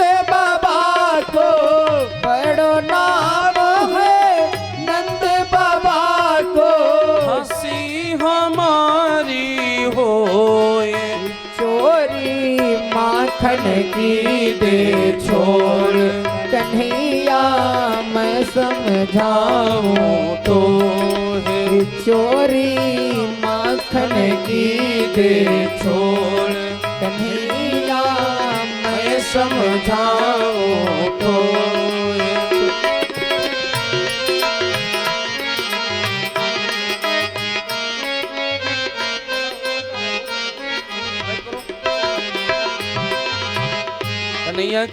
कन्हैया से यशोदा जी कह रही हैं गला को ऊपर न लो, हाँ नीचे बढ़ाओ उसको, ऊपर चढ़ रहे हो। यशोदा जी कहती हैं कि अगर चोरी करोगे तो तुम्हारी शादी नहीं होगी। बरसाने से लगी सगाई रोज बत कही हो, बरसाने से लगी सगाई रोज बत ही हो, बरसाने से लगी सगाई रोज बद कही हो। बड़े घरों की राधा प्यारी, बड़े घरों की राधा प्यारी, बड़े घरों की राधा प्यारी नहीं बरेगी तो है चोरी माखन की दे छोड़ कन्हैया मैं समझाऊं तो चोरी माखन की दे छोड़ कन्हैया मैं समझाऊं तो।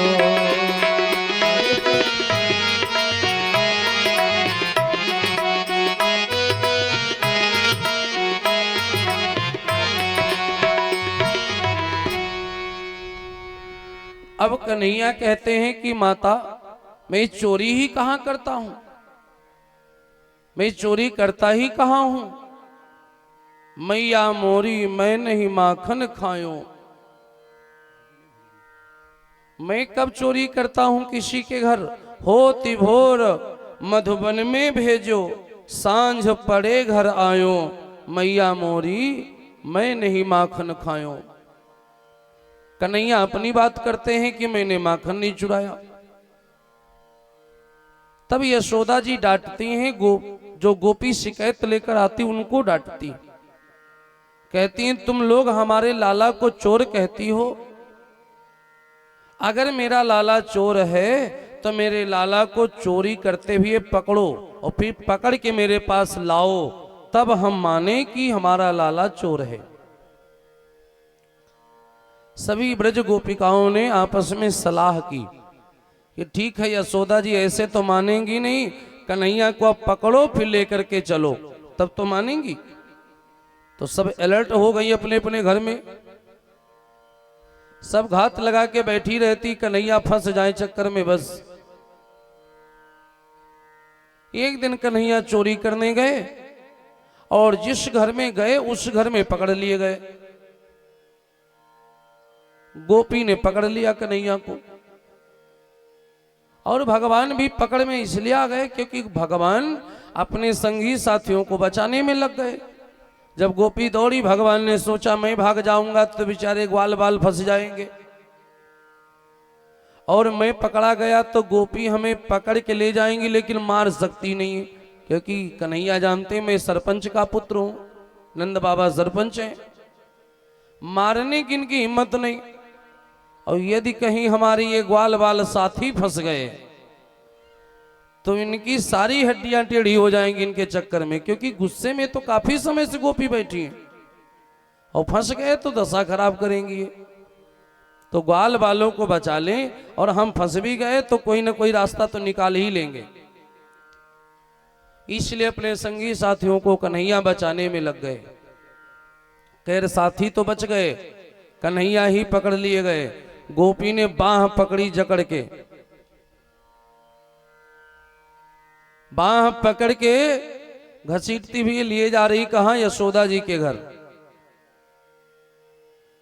जैसे गांव के पुरई पुरबा होते हैं ना, ये गांव है उसे मजरे गांव बोला करते, गांव का एक उपगांव लगता है, छोटे छोटे गांव। तो किसी पड़ोस वाले गांव में पकड़े गए।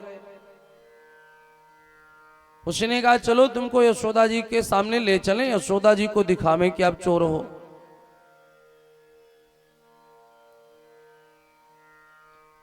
अब क्या था, पकड़ के गोपी चल पड़ी, हाथ पकड़े भी लिए जा रही खींचते भी। अच्छा, नन्हे से कन्हैया और 6 फीट की गोपी, तो बड़ा आदमी जो वो शरीर से बड़ा होगा, सियाना आदमी होगा, तो उसके पैर के डग जो है बड़े बड़े होते, एक यहाँ रखे बढ़ा के रखे, और छोटे बच्चे डग छोटे छोटे होते, तो छोटे बच्चे बड़ों के बराबर थोड़े ही नहीं चल पाते।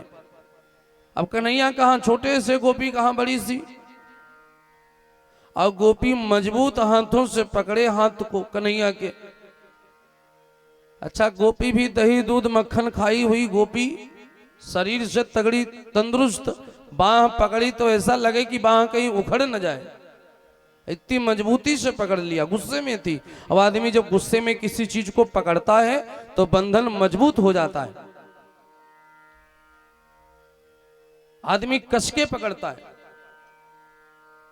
इतना कस के हाथ पकड़ा गोपी ने, अब घसीटते भी लिए जा रही है। रास्ते में कन्हैया ने देखा कि जो गोपी लिए जा रही है उसी का पति गायें चरा रहा है, सामने दिखा।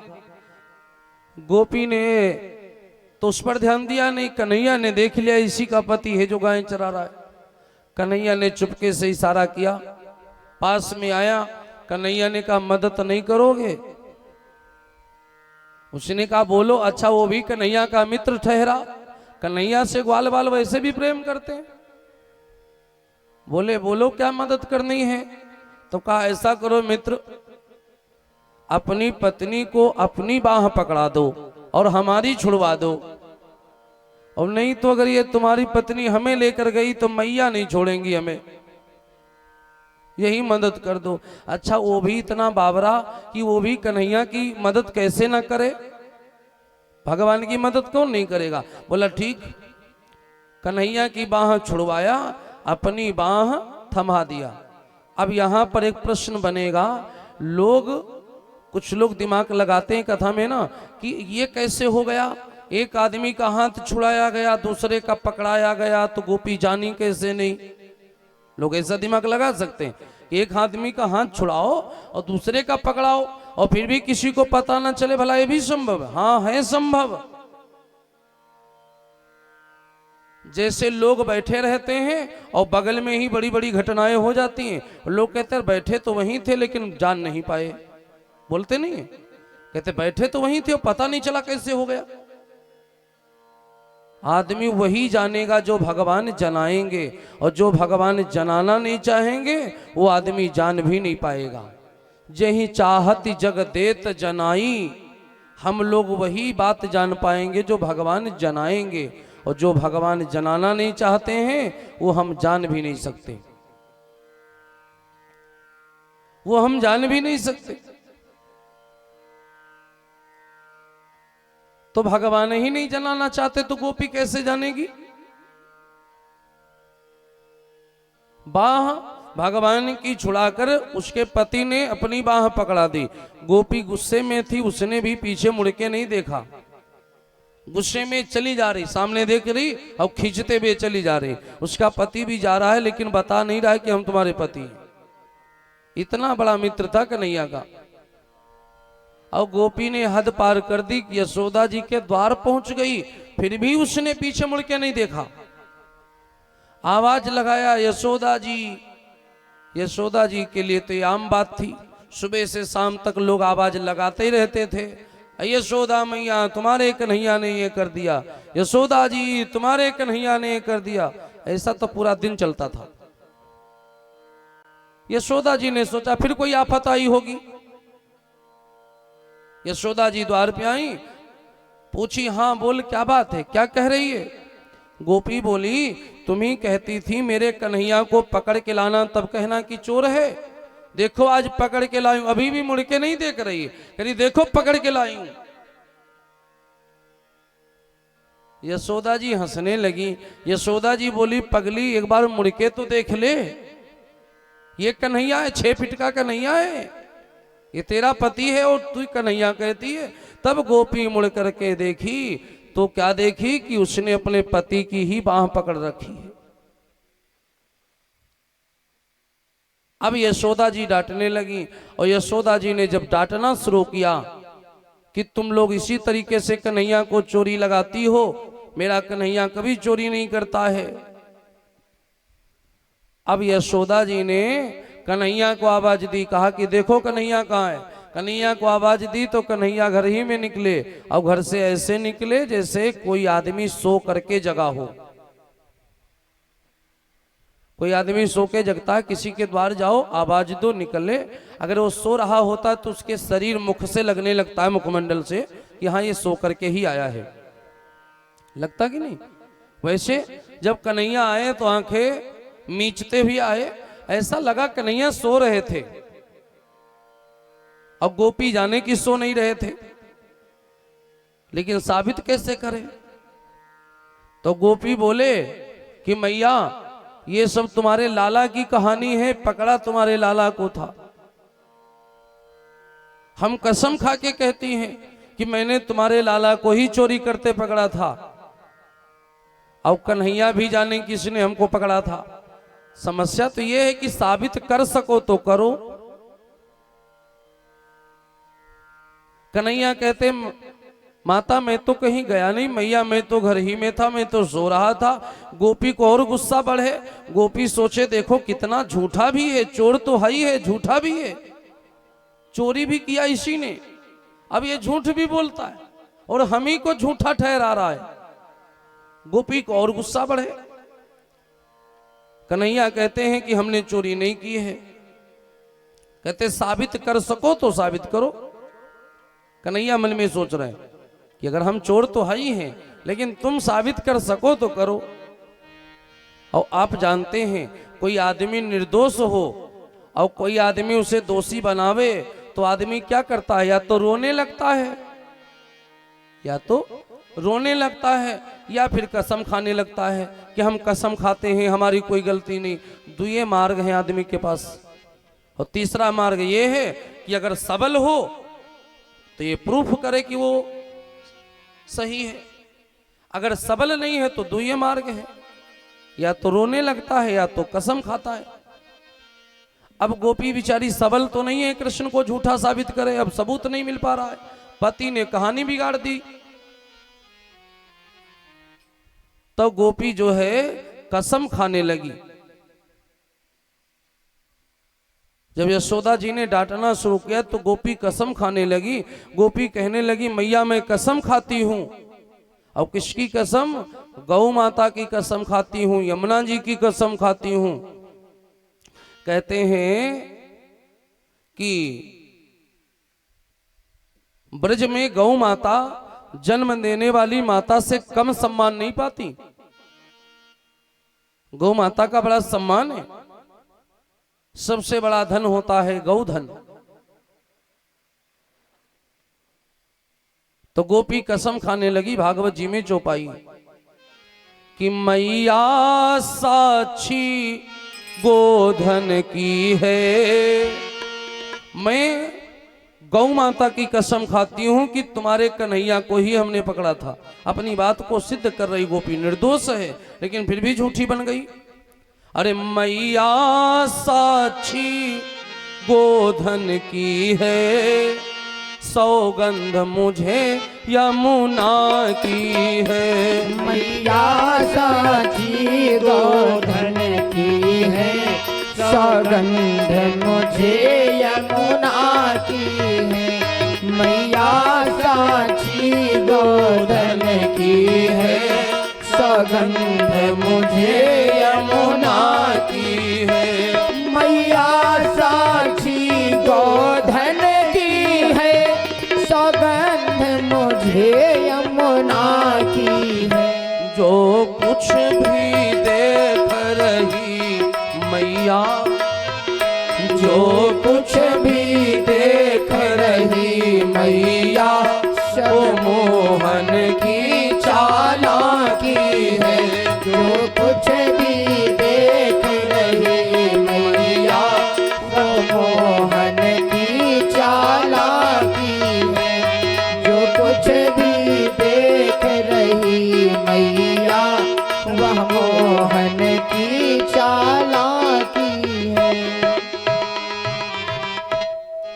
गोपी कसम खाने लगी कि मैया मैं कसम खाती हूँ, मैया साक्षी गोधन की है, सौगंध मुझे यमुना की है, जो कुछ भी देख रही मैया ये मोहन की चालाकी है, ये कन्हैया का ही सब करा धरा है।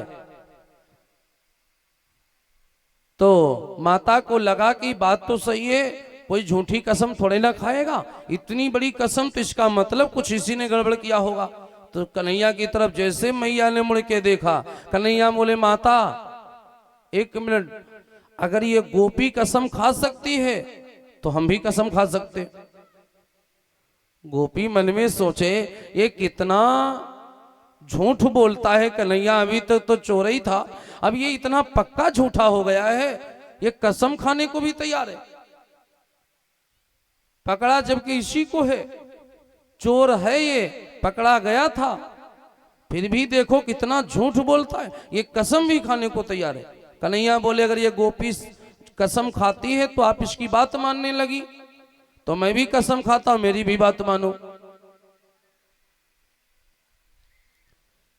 यशोदा जी को हंसी भी आई और गुस्सा भी आया। हंसी ये आई, कोई छोटा नन्हा बालक हंस करके तुतला के बोले कि हम भी कसम खाएंगे, तो हंसी नहीं आएगी। यशोदा जी को हंसी आ गई, फिर गुस्सा भी आया कि नन्हे से हो कसम खाने की बात करते हो। तो यशोदा जी ने कहा तुम्हारे कौन है जिसकी कसम खाओगे, कोई है तुम्हारे जिसकी कसम खाओ? कन्हैया बोले हाँ। बोले माता हम भी कसम खाएंगे। और यशोदा जी के हाथ में छड़ी है। कन्हैया सोचते हैं अगर हमने कोई लीला ना की तो मैया मुझे मारेंगी और मार से बचना है, इसलिए कह रहे कि मारे मती मैया, अरे बचन भरवाइले रे मती मैया, बचन धरवाइले मारे मती मैया, बचन धरवाइले मारे मती मैया, बचन धरवाइले, बचन धरवाइले, बचन धरवाइले, बचन धरवाइले मारे मती मैया, बचन धरवाइले मारे मती मैया, बचन धरवाइले मारे मती मैया, बचन धरवाइले मारे मती मैया, बचन धरवाइले, बचन धरवाइले, बचन धरवाइले, बचन धरवाइले, बचन धरवाइले मारे मती मैया, मारे मती मैया, बचन धरवाइले मारे मती मैया, बचन धरवाइले मारे मती मैया। कर्कश बोलो, थोड़ा आगे बढ़ोगे कर्कश बनेगा।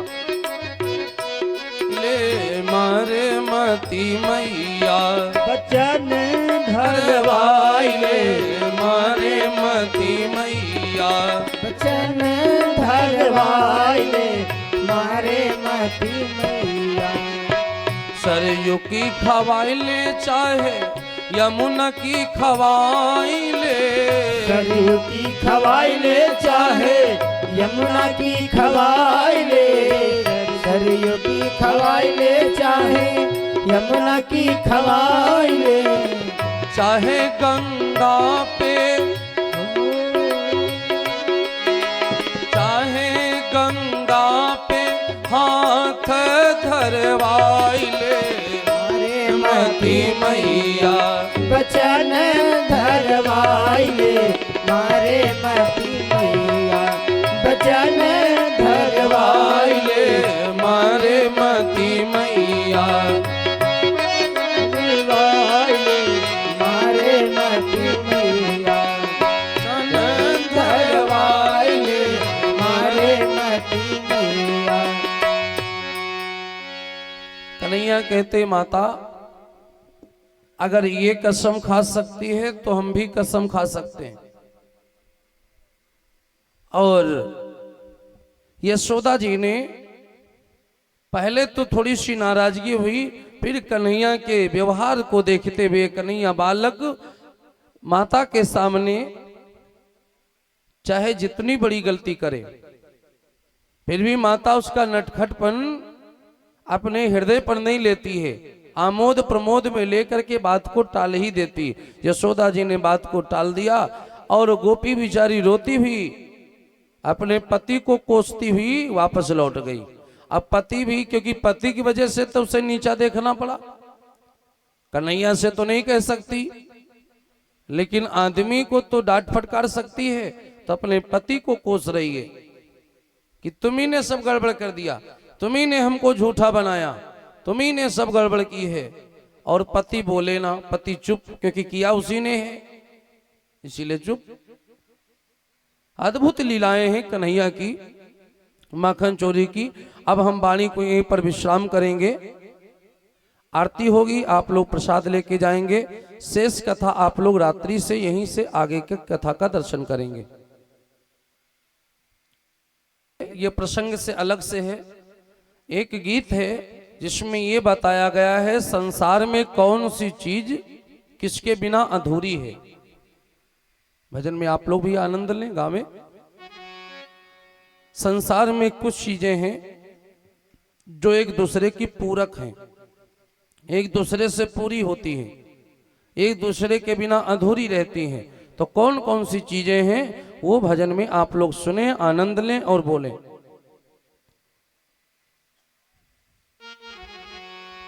अरे भजन बिन रखिया सोनी लागे, बीरन बिन रखिया सोनी लागे, बिरन बिन रखिया सोनी लागे, बिरन बिन रखिया सोनी लागे।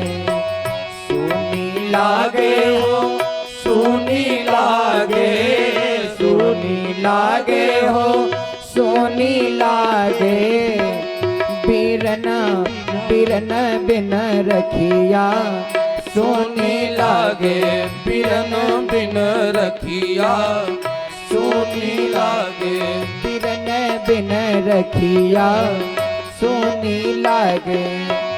सोनी लागे हो सोनी लागे, सोनी लागे हो सोनी लागे, सोनी लागे हो सोनी लागे, बीरन बिन रखिया सोनी लागे, बिरन बिन रखिया सोनी लागे, बिरन बिन रखिया सोनी लागे।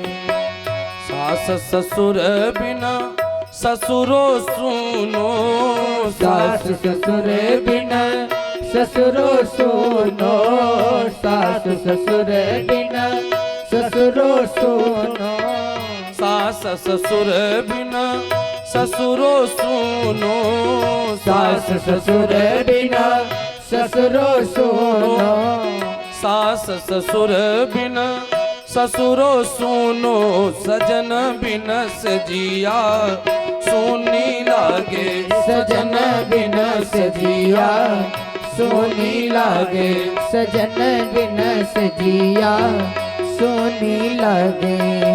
सोनी लागे हो सोनी लागे, सोनी लागे हो सोनी लागे, बिरन बिन रखिया सोनी लागे, बिरन बिन रखिया सोनी लागे, बिरन बिन रखिया सोनी लागे।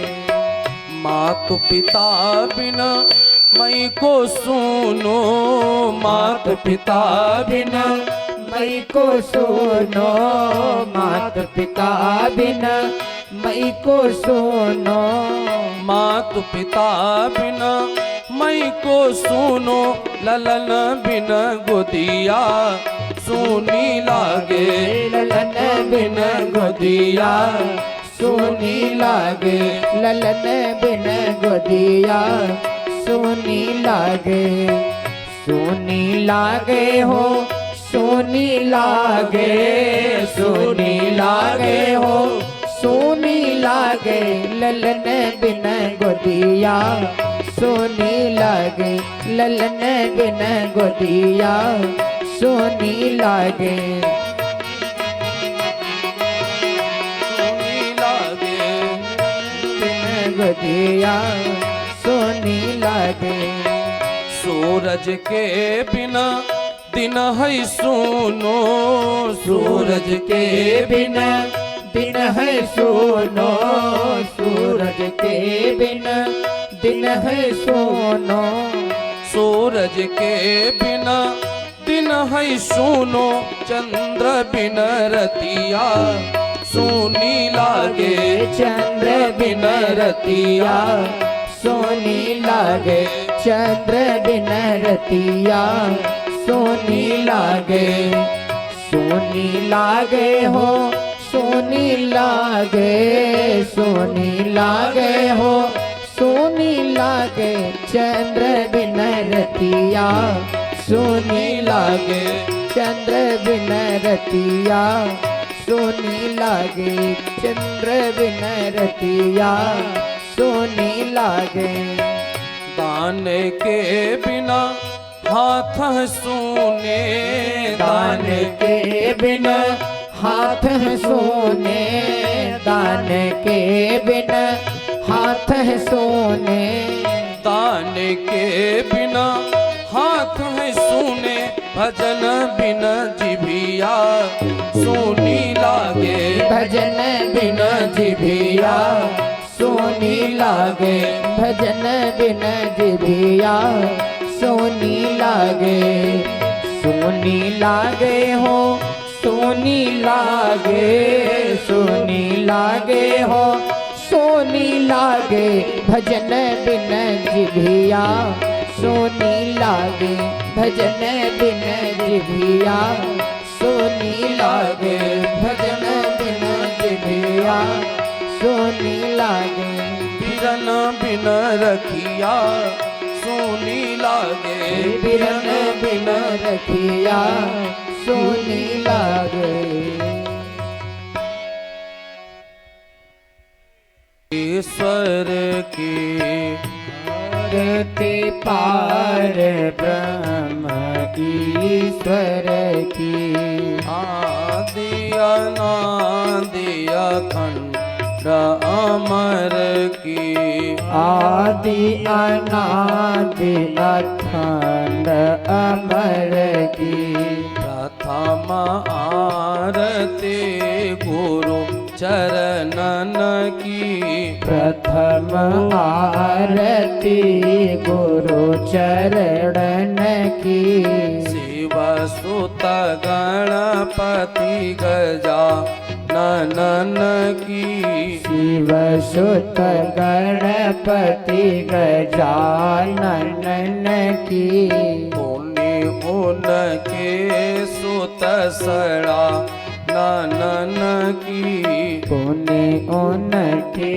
सुत सड़ानन की शैल सुता प्रिय पंचानन की शैल सुता प्रिय पंचानन की नंदी आदि कला शंकर की नंदी आदि कला शंकर की आरती पार ब्रह्म ईश्वर की आरती पार ब्रह्म ईश्वर की आरती यशोदा कृष्ण कन्हैया आरती यशोदा कृष्ण कन्हैया नंद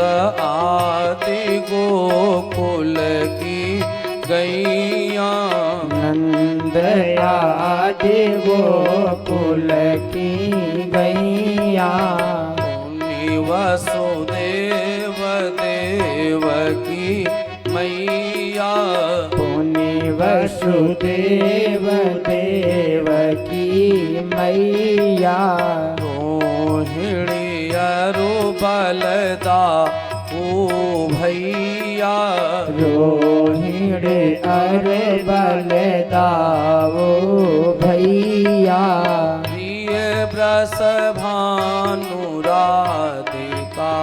बर की प्रिय ब्रस भानु राधिकावर की आरती पार ब्रह्म ईश्वर की आरती पार ब्रह्म ईश्वर की आरत सीताराम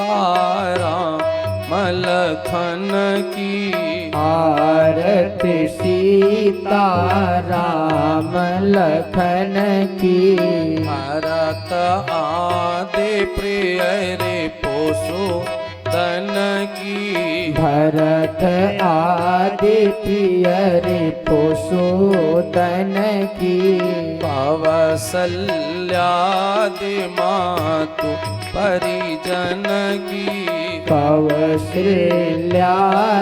मातो परिजन की दशरथ न पवशिष्ट गुरुजन की दशरथ नप वशिष्ठ गुरुजन की सीताराम दास कपिवर की सीताराम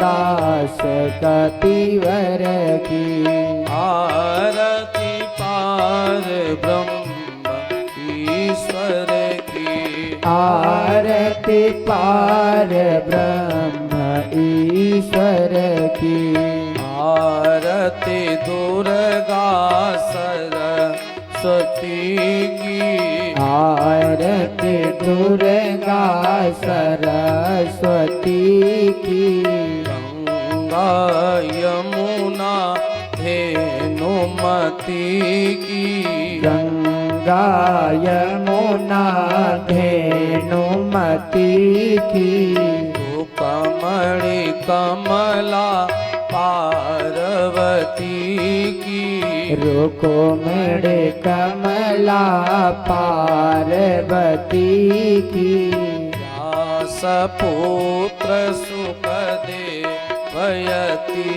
की व्यासपुत्र सुखदेवयती की वाल्मीक तुलसी कविवर की वाल्मीक तुलसी कविवर की आरती पार ब्रह्म ईश्वर की आरती पार ब्रह्म ईश्वर की आदि अनादि अखंड अमर की आदि अनादि अखंड अमर की आदि अनादि अखंड अमर की।